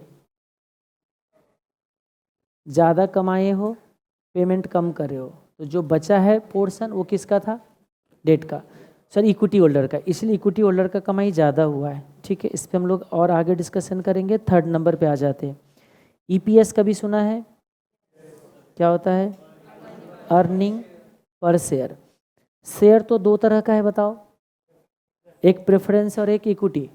लेकिन अगेन रिपीट कर रहा हूँ, कुछ ना बोला गया हो तो डिविडेंड हो, शेयर हो, कुछ भी बोले वो किसका होगा, इक्विटी, सिर्फ मालिक वाले। प्रेफरेंस हमेशा स्पेसिफिकली लिखा जाएगा, जैसे मैंने फिक्स कॉस्ट में बोला ना कि अगर ना बोला गया हो तो फिक्स कॉस्ट हमेशा किसका होगा, बिजनेस का, यानी कि ऑपरेटिंग। वैसे ही जब भी कभी शेयर बोला जाए, अब बोल लो कि अर्निंग पर शेयर, तो भाई प्रेफरेंस वाले का भी तो शेयर ही था, वो भी अगर पर शेयर अर्निंग निकाल ले तो उसको भी EPS बोल सकते हैं। लेकिन नहीं, कॉमनली क्या माना जाता है EPS का मतलब, इक्विटी होल्डर का पर शेयर अर्निंग। ये चीज़ ध्यान से रखना आप। तो कैसे निकाले बताइए, अर्निंग पर शेयर। अभी जो आपने निकाला था टोटल नंबर ऑफ शेयर पे कितना अर्निंग था, total earning of all equity holders कितना था बताइएगा, ₹102 था। नंबर ऑफ शेयर कितना था बताइए, आप याद करो, देखो हमने 10 रुपीज़ का फेस वैल्यू लिया था, तो नंबर ऑफ इक्विटी शेयर कितना है हमारे लिए, 50 CR है ना, CR तो लिखना ही भूल गए हम लोग। ठीक है, 50 CR हमारा नंबर ऑफ शेयर था, देखो याद करके। तो इस केस में क्या हम लोग बोल सकते हैं कि अब 50 करोड़ शेयर पे इतना कमाया है, तो एक शेयर पे कितना, पर शेयर, तो डिवाइड कर दे क्या। आप लोग EPS निकालना भूल जाते हो, मुझे तो हैरानी होती है। इस बार के क्वेश्चन में इतना ही ट्विस्ट था, उसको देना था EBIT नहीं दिया, उसने EPS दे दिया और बाकी सारे इन्फॉर्मेशन दे दिए, बैक कैलकुलेशन करके EBIT तक नहीं जा सकते। इतना सा एडजस्टमेंट नहीं कर पाए बच्चे, और उसकी वजह से बहुत सारे स्टूडेंट जो MCQ छोड़ दिया। उस MCQ में इतना ही ट्विस्ट था कि जो डेटा देना था वो नहीं दिया, और उसने क्या दे दिया, EPS। तो मैं कहता हूँ भाई कोई भी प्रॉफिट दे दो, किसी भी लेवल का प्रॉफिट दे दो, मुझे जहाँ पहुँचना है पहुँच जाएंगे। अब मान लीजिए EPS देता, चलो पहले EPS निकालो। EPS कितना हुआ बताइए, 102 डिवाइडेड बाई 50 कितना आ रहा है, 2.04। इंस्टीट्यूट ने ये दे दिया था, और क्वेश्चन के बैलेंस शीट में जो डेटा था उसमें नंबर ऑफ शेयर मिल रहे थे, तो नंबर ऑफ शेयर मिलता EAE तक पहुंच जाते। ठीक है, और उसमें प्रेफरेंस भी थे, तो प्रेफरेंस के बेसिस पे ऐड करके ईबीआईटी तक आराम से पहुंच जाते, और जैसे ईबीआईटी तक पहुंचते सबका क्वेश्चन सॉल्व हो जाता। ये दिक्कत था उस बार। तो EPS earning per share blood में लिख लो कि जब भी कभी ईपीएस बोला जाए तो मालिक का प्रॉफिट पर शेयर के बेसिस पे। फॉर्मूला याद करने की कोई ज़रूरत आपको नहीं है। डीपीएस बोला जाए तो क्या होगा बताइए। अच्छा दैट इज मैं यहाँ पे लिख देता हूँ, ई ए ई डिवाइडेड बाई क्या किया आपने, नंबर ऑफ शेयर, लेकिन कौन सी शेयर है, इक्विटी शेयर ही होगा हमेशा, चाहे कुछ बोले ना बोले। डीपीएस क्या होता है बताइए, किसका होगा ये, हमेशा इक्विटी वाले का, क्वेश्चन बोले ना बोले। अच्छा बोलेगा तो प्रेफरेंस का हो सकता है। अब देखिए इसमें डिविडेंड पर शेयर पे अगर हम आ जाए तो टोटल डिविडेंड कितना था, टोटल डिविडेंड हमारा था ₹20.40 CR। Number of equity share कितना था, ये था 50 CR। तो उस केस में हमारा डीपीएस जो आएगा 20.40 डिवाइडेड बाई 50, ₹0.408। एक नोट लिख लीजिए,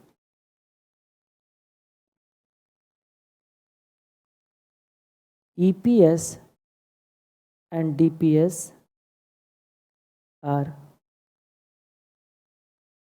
always calculated for equity shares only।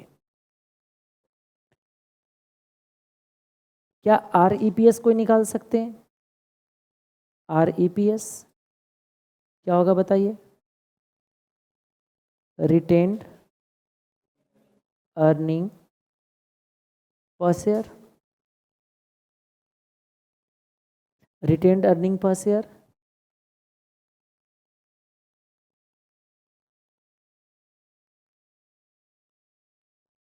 कैसे निकाला जाएगा, टोटल रिटेन्ड अर्निंग कितना है,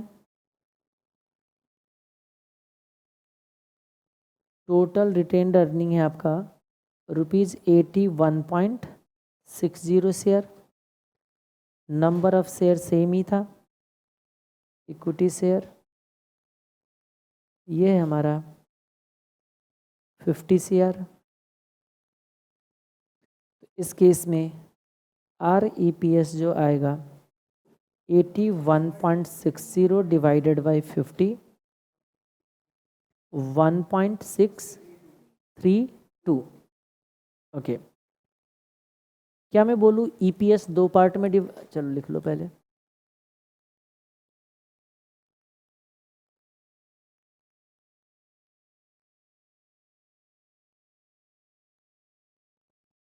क्या EPS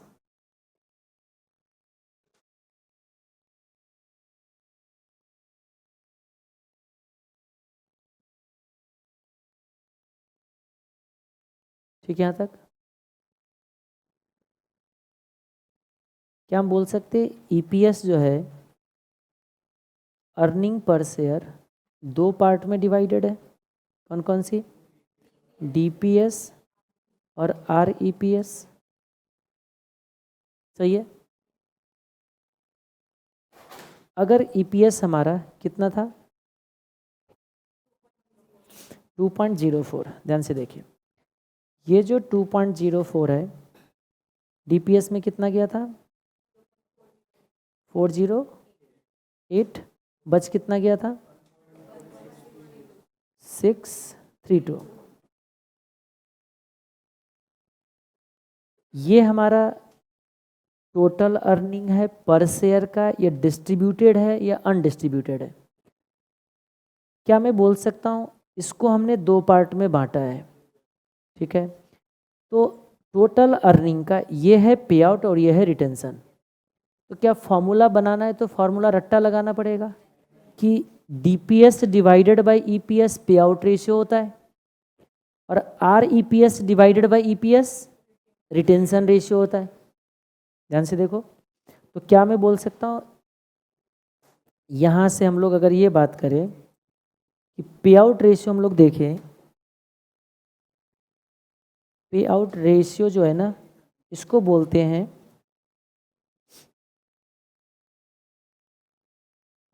परसेंटेज डिस्ट्रीब्यूटेड प्रॉफिट है। ये परसेंटेज डिस्ट्रीब्यूटेड प्रॉफिट। तो आपने पे आउट कितना डिस्ट्रीब्यूट किया है, पे किया है, तो ये रेशियो निकालना है। तो परसेंटेज अगर निकालना हो तो देखो, हम कह रहे हैं कि 0.408 पे किया है, कितने में से, 2.04 में से, यानी कि कितना, 20% हमारा आ रहा था। क्या फॉर्मूला हम दे सकते हैं इसका सेव? फॉर्मूला अगर बोलोगे तो क्या बनेगा? इसका मतलब पे आउट रेशियो जो हमारा बनता है, मैं बोलूँगा ऐसे फॉर्मूला कभी याद ही मत करना कि मुझे डीपीएस डिवाइडेड बाय ईपीएस याद करना हो, नहीं, हम नाम याद रखेंगे, पे आउट यानी कि कितना परसेंट डिस्ट्रीब्यूट किया है, अपने आप माइंड में आ जाएगा। अच्छा, अगर पर शेयर है तो ये भी पर शेयर होना चाहिए, अगर ये टोटल है तो उधर टोटल होना चाहिए, परसेंटेज तो सेम ही आएगा। सही बोल रहा हूँ मैं? तो ये बन जाएगा आपका DPS divided by EPS multiply by 100। अगर रिटेंशन रेशियो देखा जाए, परसेंटेज अनडिस्ट्रीब्यूटेड प्रॉफिट, ये हमारा 1.632 डिवाइडेड बाय 2.04 मल्टीप्लाई बाय 100, ये आ रहा है 80%। हम इसको ऐसे बोल सकते हैं, retention ratio is equal to R E P S divided by E P S multiply by 100।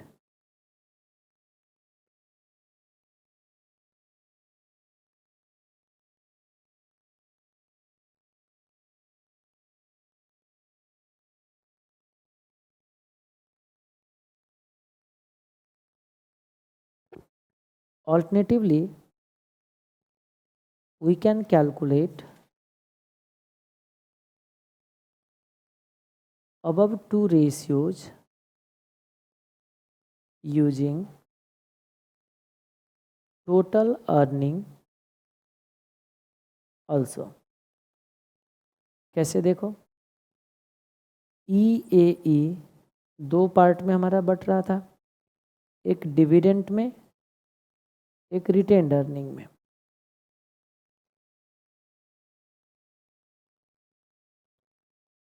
ये था हमारा 102 का, ये था हमारा 20.40 और ये था हमारा 81.60। अगर कोई फॉर्मूला बनाएगा तो क्या हम बोल सकते हैं पे आउट रेशियो का फॉर्मूला क्या बनेगा? यहाँ पे अगर बनाओगे तो डिविडेंड डिवाइडेड बाय, अब डिविडेंड बोलूँगा तो टोटल डिविडेंड हो जाएगा, याद रखो, बोले या ना बोले टोटल हो जाएगा। Total dividend divided by E A E multiply by 100। फिर हम कह सकते हैं रिटेंशन रेशियो, ये बनेगा आपका रिटेन्ड अर्निंग। मैं फॉर्मूला लिख जरूर रहा हूँ, लेकिन फॉर्मूला दिमाग में लाना ही कभी मत, ज़रूरत ही नहीं है, बहुत ही सिंपल रेशियो है ये। लेकिन इस रेशियो में सबसे ज़्यादा बच्चे मिस्टेक करते हैं कि सर गलती से हमने टोटल की जगह पर शेयर ले लिया, पर शेयर की अर्निंग की जगह कुछ और ले लिया, जबकि इसमें इससे ज़्यादा आसान कुछ हो ही नहीं सकता है। रिटेन्ड अर्निंग डिवाइडेड बाय क्या करें, ई ए ई मल्टीप्लाई बाय 100। लिखने के लिए मैंने ज़रूर लिखा है, बट दिमाग में रखना नहीं है। क्या हम ये भी कह सकते हैं दोनों रेशियो को मिला दूँ तो 100% बनेगा? ये भी कह सकते हैं। ठीक है, तो 7th नंबर पे मैं लिख रहा हूँ कुछ, pay out ratio plus retention ratio is equal to 100%। ठीक है, तो क्या हम ये भी कह सकते हैं, इसका मतलब पे आउट रेशियो का एक और फॉर्मूला आ सकता है, क्या बोलो, 100% माइनस रिटेंशन रेशियो, लेकिन याद रखना ये तो आपका किस में गया, परसेंटेज टर्म में।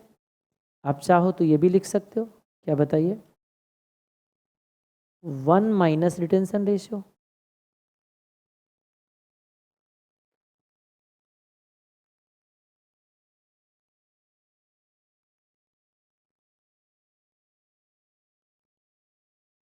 एक चीज़ हमेशा याद रखना, अगर कभी 100% को आपने कहीं पे 1 यूज़ किया तो ये परसेंटेज हमेशा डेसिमल में जाएगा। जैसे हमने 1 माइनस टी लिखा था, टी का मतलब टैक्स रेट, अगर किसी ने टी का मतलब टैक्स रेट 30 लिख दिया तो क्या होगा, गलत क्या किया है बताओ, कुछ भी नहीं गलत है, 1 माइनस टी हमने बोला, वो लिखा है 1 माइनस टी। बोलो, मैं चाइनीज़ बोल रहा हूँ, तो इतना शक के नज़र से क्यों देखे जा रहे सब। 1 माइनस टी लिखा, टी की जगह 30%, टैक्स से 30%, तो 1 माइनस 30 लिखे तो क्या जुल्म कर लिया बताओ, तो -29 आ गया। तो बताओ मीनिंग क्या निकल के आया, ये तो समझने की कोशिश करो ना। इसलिए जब भी कभी आपकी किसी भी रेशियो के साथ 1 अगर यूज कर रहे हो तो बाकी जो अदर रेशियो हमेशा किस में जाएगा आपका, डेसिमल में, कहीं मिस्टेक नहीं होगा। बच्चों वाली बात है ये सब, ये तो पे आउट रेशियो की कहानी थी। रिटेंशन रेशियो कैसे निकालोगे फिर, 1 माइनस रिटेंशन तो पे आउट, तो 1 माइनस पे आउट तो क्या बचेगा, रिटेंशन।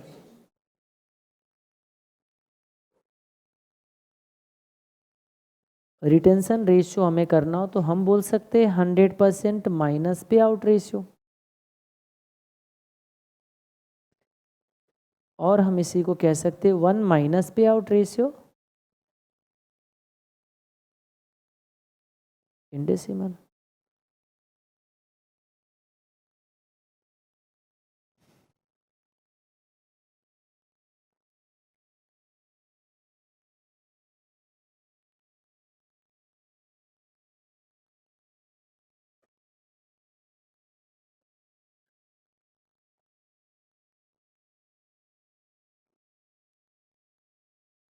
ठीक है यहाँ तक, चलिए हम आगे बढ़ते हैं।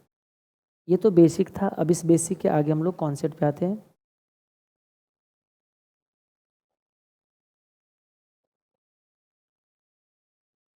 डिफरेंट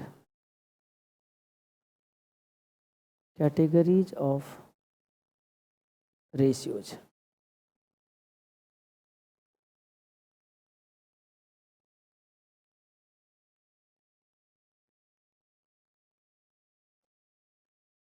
Ratios are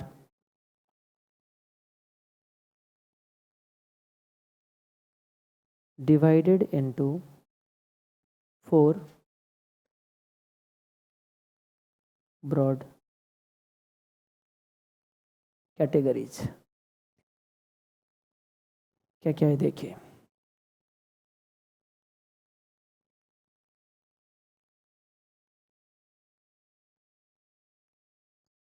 अब याद रखना, अब हम स्पेसिफिकली रेशियो की तरफ बढ़ रहे हैं। अभी तक हम जनरल बातें कर रहे थे, बैलेंस शीट समझ रहे थे, प्रॉफिट एंड लॉस अकाउंट समझ रहे थे, यानी कि इनकम स्टेटमेंट।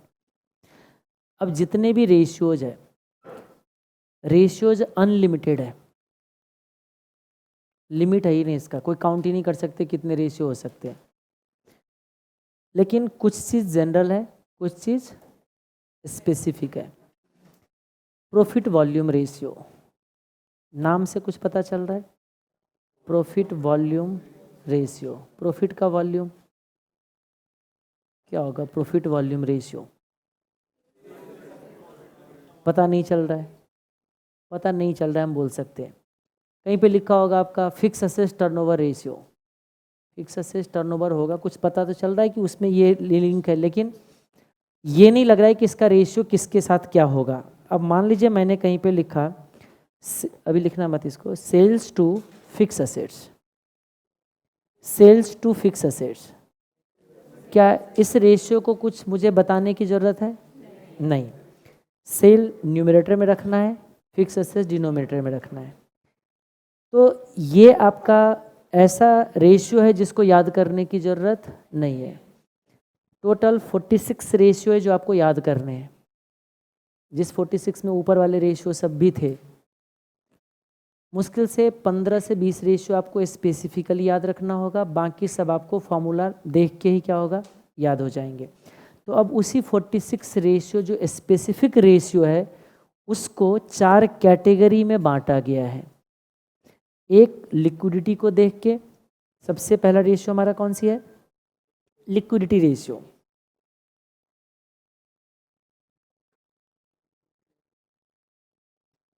लिक्विडिटी रेशियोज, बहुत सारे रेशियो है इसके अंदर, या हम इसी को शॉर्ट टर्म सॉल्वेंसी रेशियो भी बोलते हैं।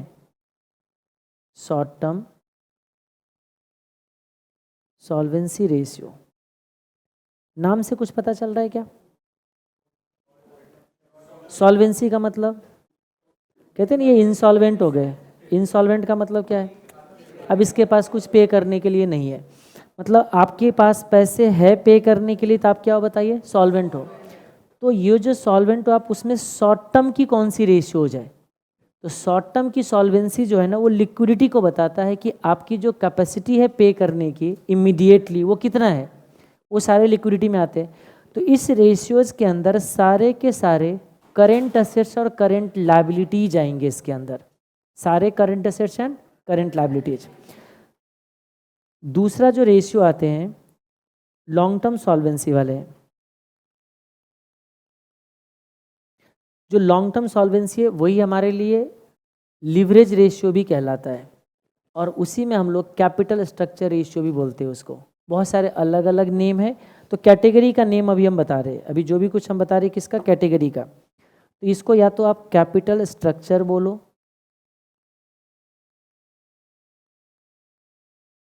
कैपिटल स्ट्रक्चर, और लीवरेज रेशियो बोलते हैं इसको, या फिर और इसको बोलते हैं long term solvency ratio.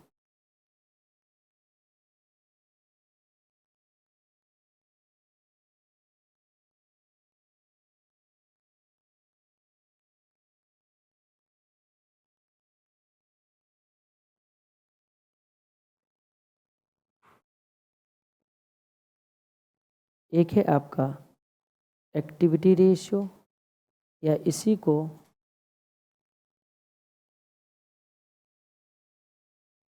Performance ratio भी बोला जाता है।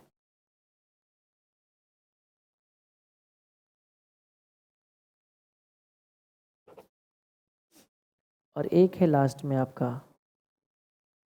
Profitability ratio. अब ये प्रॉफिटेबिलिटी रेशियो के अंदर फिर एक्सपेंस का रेशियो बनेगा, फिर क्योंकि प्रॉफिट से एक्सपेंस भी उसी से लिंक है, फिर ये प्रॉफिटेबिलिटी रेशियो अलग अलग 4 कैटेगरी में बटेंगे, इसको भी हम लोग 2 कैटेगरी में बांटेंगे। तो इसकी सब कैटेगरीज भी है, सब कैटेगरी पे बाद में बात करेंगे, हम लोग सबसे पहले किस पे आ जाए, A B C and D.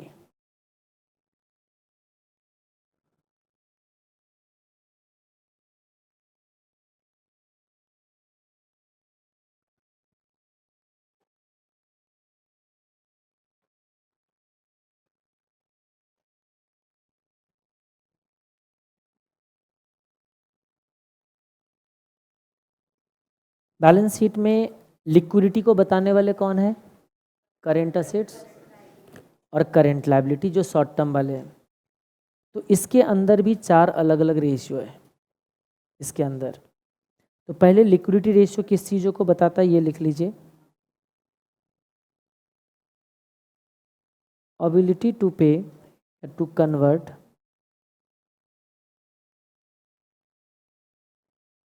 assets into cash is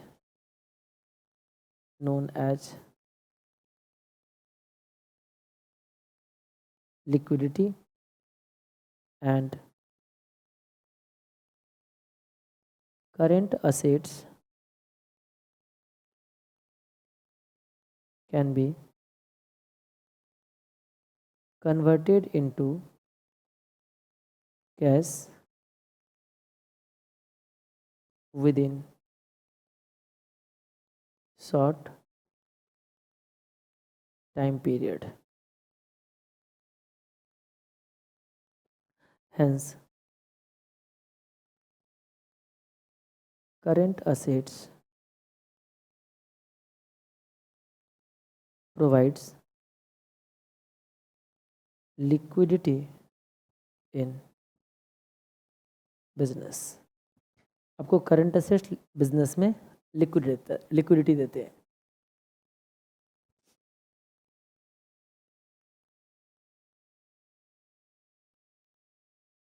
Liquidity ratios are related to current assets and current liabilities.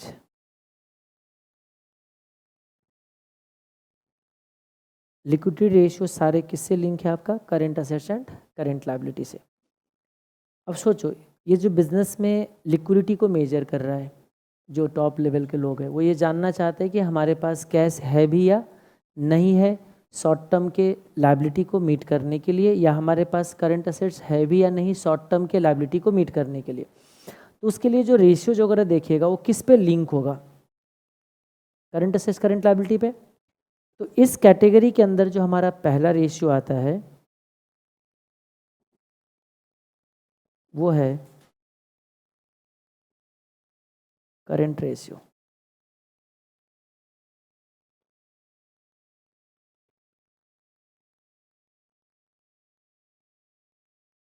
हाँ जी, क्या है करंट रेशियो? करंट असेट्स अपन करंट लायबिलिटी. ठीक है. Proportion of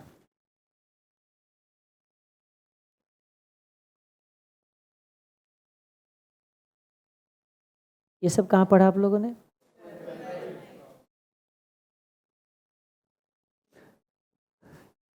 proportion of current assets and, तो सारे ratio पढ़ा होगा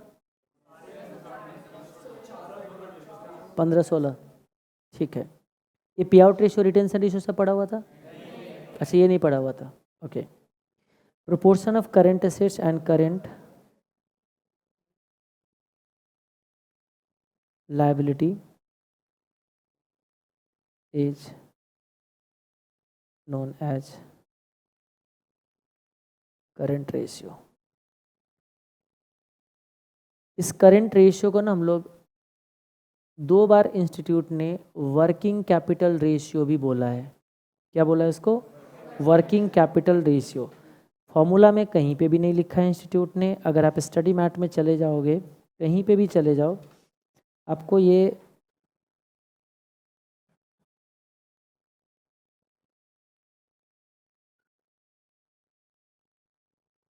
देखिए करंट रेशियो में गए, कहीं पे भी आप ढूंढ लीजिए वर्किंग कैपिटल रेशियो, कहीं पे भी कुछ भी इन्होंने लिख के नहीं दिया है.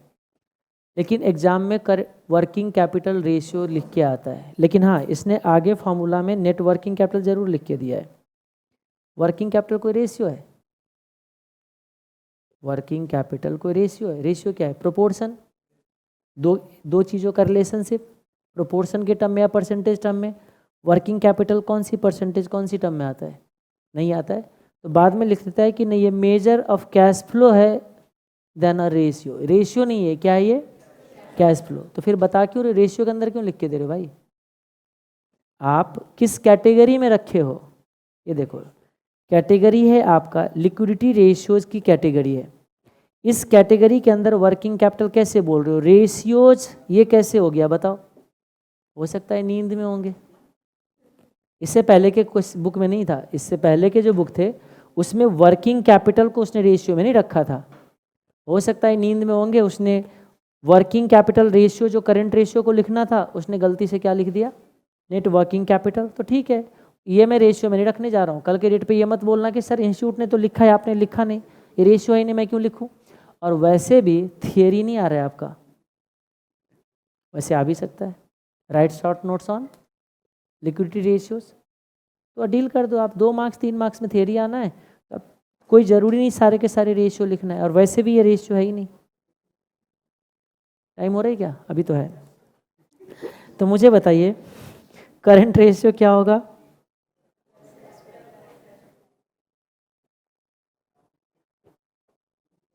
करंट रेशियो क्या होगा बताइए? Current assets divided by current liability. अब कोई मेरे से ये एक्सपेक्ट कर रहे हो क्या कि मैं इन दोनों का डिटेल बताऊं? और अगर नहीं किसी टाइम भी एक्सपेक्ट करोगे ना तो घर पे जाना, मैं नहीं कर सकता इतना। कोर्स कंप्लीट करना है कि नहीं करना है? यही रहना है हमें, करना है ना।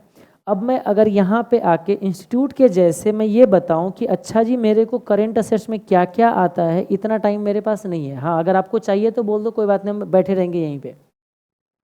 है कोई जिसको करंट असेट्स में क्या क्या आता है ना पता हो? कोई भी शर्माना नहीं है। इन्वेंट्री जाते हैं, sundry debtor, cash and bank balance, receivable accruals, loan advances, ये कब से आने लग गया? आप कैसे समझ गए कि शॉर्ट टर्म होगा? करंट है तो नहीं लिखते, ऐसे समझ में आता है फिर तो। जब आप लिख रहे हो तो या तो लिखना चाहिए था शॉर्ट टर्म लोन एडवांसेज। अब लोन एडवांसेज लिख दिया। अब कोई बच्चे कहते हैं सर लोन एडवांसेज हमने दे दिया 5 साल के लिए और उसको करंट असेट्स में रखोगे, तो नाम के पीछे भागोगे तो एफएम तो सर के ऊपर से निकलेगा, याद रखना। नाम के पीछे भागना ही नहीं एफएम में। एफएम में सिर्फ लॉजिक से काम चलाना है। तो कुछ भी लिख दे उसका मतलब क्या है? करंट के अंदर लिखे हो ना, ये क्या होगा बताइए? Short term. अगर यही किसी और कैटेगरी में लिखा होता तो होता लॉन्ग टर्म। इसका मतलब ये चीज जो होते हैं ना, हमें खुद समझना है कि वो क्या लिखना चाह रहा है। हाँ बिल्कुल मैं सही बोल रहा हूँ। Disposable investment, current investment and other current assets, भाई हमें पहले से पता है, यहाँ टाइम वेस्ट करने की जरूरत नहीं है। अब चलो ठीक है, यहाँ करंट लायबिलिटी में लिख रहा है, देखते क्या क्या लिखा है इसने। Creditor for goods and services, okay, short term loans, bank OD, cash credit, outstanding expenses, provision for taxation, propose dividend, unclaimed dividend, any other current liability. और आप जब क्वेश्चन में जाओगे तो एक भी आइटम्स नहीं मिलेगा इसमें से, किसी भी क्वेश्चन में सिर्फ मिलेगा दो चीज। एक मिलेगा आपको क्रेडिटर्स, सीधा सीधा लिखा रहेगा क्रेडिटर, एक ये हो गया आपके लिए। और दूसरा जो मिलेगा वो गलती से कभी कभी बैंक कोड ही मिल जाएगा और सीधा लिखा रहेगा अदर करंट से करंट लायबिलिटी। हर जगह पे एक ही चीज़ मिलेगा, क्या पता है? ये पूरे चैप्टर में आपको सिर्फ यही मिलेगा, बाकी कुछ मिलेगा ही नहीं इसके अलावा, ये और ये। ठीक है, मैं कहता हूँ कुछ भी कर ले, हम सारा कुछ निकाल के दे सकते हैं। हाँ जी, मुझे बताइए एक्सेप्टेबल रेशियो कितना है इसका? 2:1। अगर नहीं होगा तो उसको फांसी पे डाल देंगे। अब मान लीजिए कोई स्टूडेंट कहता है, बाद में कोई क्वेश्चन सॉल्व करोगे रेशियो आएगा किसी का 0.6, आप मेरे पे भड़कोगे जैसे कि मैंने गलत बता दिया, सर आपने तो बोला था 2 होना चाहिए, इसमें तो 0.6 है। होना चाहिए, आपको भी 90 मार्क्स लाना चाहिए। होना चाहिए और होना में डिफरेंस होता है ना, तो होने को कुछ भी हो जाए कोई फर्क नहीं पड़ता है। तो हम कह सकते हैं यहाँ पे करेंट रेशियो जो 2 होते हैं ना, गुस्सा निकाल रहे हैं,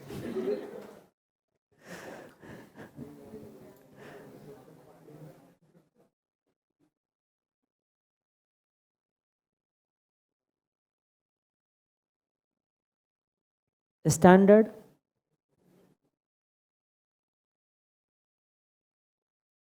करंट रेशियो इज 2, किसके लिए? फॉर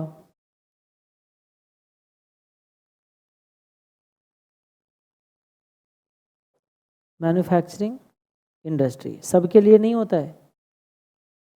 इंडस्ट्री वाइज क्या होता है, ये चेंज होते रहते हैं। तो standard current ratio is 2 for manufacturing industry. अगर इससे कम है तो क्या होगा बताइए? अगर करंट रेशियो लेस देन 2 अगर हो तो ये इंडिकेट करते हैं लिक्विडिटी प्रॉब्लम की। समझ में आ गया कुछ? लिक्विडिटी क्रंच को इंडिकेट करता है।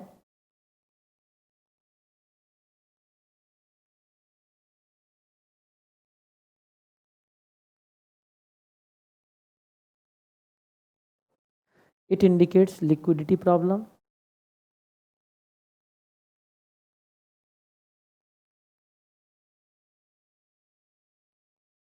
इन कंपनी। और अगर करंट रेशियो 2 से ज़्यादा है हम बोलेंगे it indicates inefficient utilisation of fund. आपने फंड को सही तरीके से यूटिलाइज नहीं किया है। अगला रेशियो क्या आता है?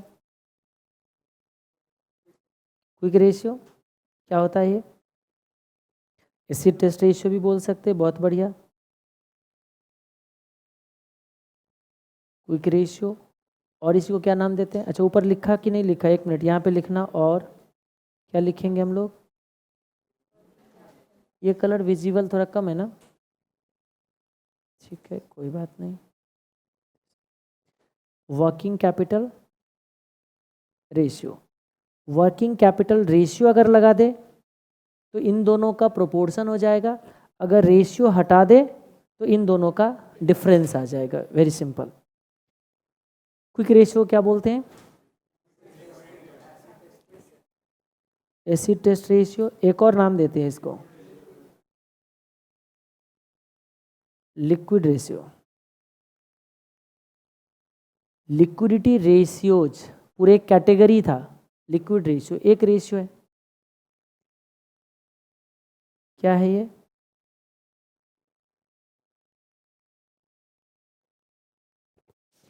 ये है आपका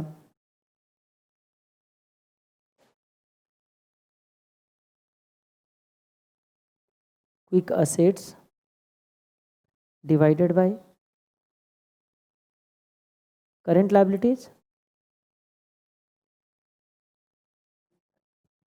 क्विक असेट्स में क्या क्या चीज़ आता है?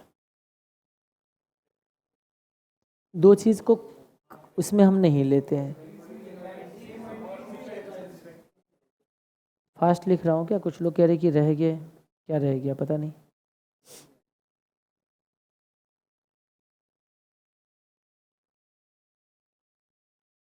हाँ जी, जो करंट असेट्स है, जो करंट असेट्स है वो हम कह रहे हैं कि हमारा विद इन 1 ईयर रियलाइज हो जाएगा।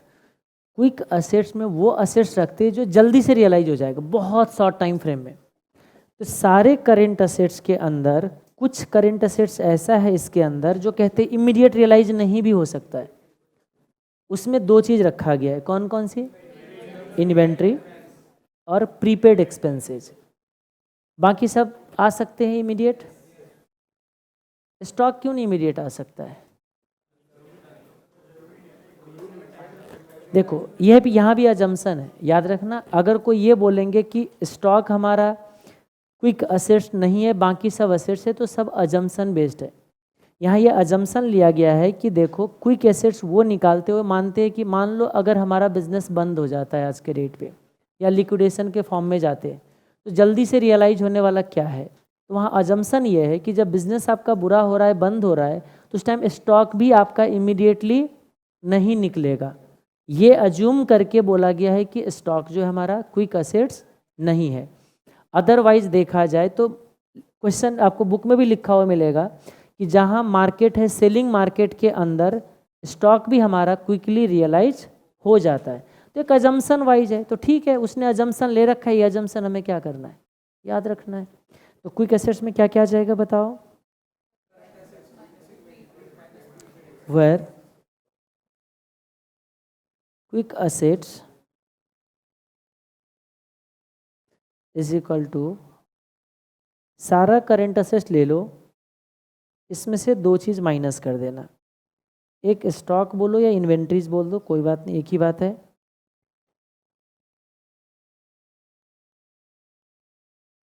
इन्वेंट्रीज अब्लिक स्टॉक्स, और माइनस क्या करेंगे? Prepaid expenses. प्रीपेड एक्सपेंसेस तो खैर कभी नहीं आता है। क्यों नहीं आएगा? मान लीजिए आपने किसी एम्प्लॉय को एडवांस में पैसे दे दिए, वो काम करके उस पैसे को कंपनसेट करेंगे, कभी आपको पैसे वापस नहीं देगा वो। इसलिए जो प्रीपेड एक्सपेंसेस है उसको हम लोग क्विक असेट्स के अंदर नहीं रखते हैं। क्विक असेट्स कितना एक्सेप्टेबल है बताइए? 1 के आसपास मोटा मोटा। इंस्टीट्यूट सीए इंस्टीट्यूट कहते हैं कि क्विक रेशियो 1 जो है एक्सेप्टेबल है। क्विक रेशियो अगर आपका 1 है तो चलेगा, कोई दिक्कत नहीं है। एक्सेप्टेबल क्विक रेशियो इज 1, ठीक है। एक्सेप्टेबल क्विक रेशियो जो है हमारे 1 है। अब इसमें कोई ज़्यादा बताने लायक है ही नहीं, और छुट्टी का भी टाइम हो रहा है शायद। वैसे अगला जो हमारा कैश रेशियो है, और एक है बेसिक डिफेंस इंटरवल। उसको बस आप बैक पैक करते रहो, मैं सुनाता हूँ आपको। बेसिक डिफेंस इंटरवल क्या होता है। कैश रेशियो तो आपको पता ही, उसमें कुछ नहीं है। बेसिक नहीं बताना है कुछ क्या है, चलो ठीक है। बेसिक डिफेंस इंटरवल ऐसे सुनो। अब एक बार नाम तो सुने रहो। ये नहीं पढ़ा होगा, ये भी पढ़ा है? नहीं पढ़ा है। कैश वाले भी नहीं पढ़ा? अच्छा ठीक है। वो ये कहते हैं कि बिजनेस में कैश का रेशियो क्या है, करेंट, ऐसे समझ जाओ। ये जो क्विक एसेट्स की जगह सिर्फ कैश एंड बैंक रख दो, और जो मार्केटेबल सिक्योरिटी है, इक्विटी शेयर अगर आपका, इसकी जो रेशियो है करेंट लायबिलिटी के साथ, वो हमारे लिए कैश रेशियो है बस। और एक है बेसिक डिफेंस इंटरवल। दिन का 100 रुपये का खर्चा है आपका, एक दिन का 800 रुपये जेब में है। अगर पेरेंट्स आपको पैसे देना बंद कर दे तो आप कितने दिन जी पाओगे? 8 दिन। वही है बेसिक डिफेंस इंटरवल। कहते आज अगर बिजनेस बंद हो जाए तो आपके पास जो पड़े हुए कैश है उससे आप बिजनेस कितने दिन चला सकते हो। बिजनेस बंद नहीं हो जाए, सेल बंद हो जाए, जैसे लॉकडाउन हो गए, लॉकडाउन हो गया, उसके लिए बेसिक डिफेंस इंटरवल क्या है, काम का है। कैसे? अब कुछ लोगों के दिमाग में जा ही नहीं रहे, कोई बात नहीं, आधा अधूरा भी जाएगा ना तो अगले दिन काम आ जाएगा। लॉकडाउन हो गई, क्या फिक्स कॉस्ट जाएगा कि नहीं जाएगा? जाएगा। तो आपके बैंक में कुछ अमाउंट पड़े होंगे, वो बैंक में पड़े हुए अमाउंट से कितने दिन आपके बिजनेस रन हो सकते, वो जो दिन बताएगा ना, वो है defence interval, basic defence interval. वो टाइम पीरियड बताता है कि आपके बिजनेस कितना दिन चल सकता है अगर सारे ऑपरेशन आपके बंद हो गए तो, क्योंकि फिक्स कॉस्ट तो आएगा ही आएगा। उसको क्या बोलते हैं? Basic defence interval. ये रहा ना, ये था ना बेसिक डिफेंस इंटरवल और इंटरवल मेजर रेशियो। तो अब हम लोग कब मिल रहे हैं? Current ratio, inventory, prepaid expense. परसों मिल रहे हैं? पक्का? फिर ठीक है, फिर परसों मिलते हैं।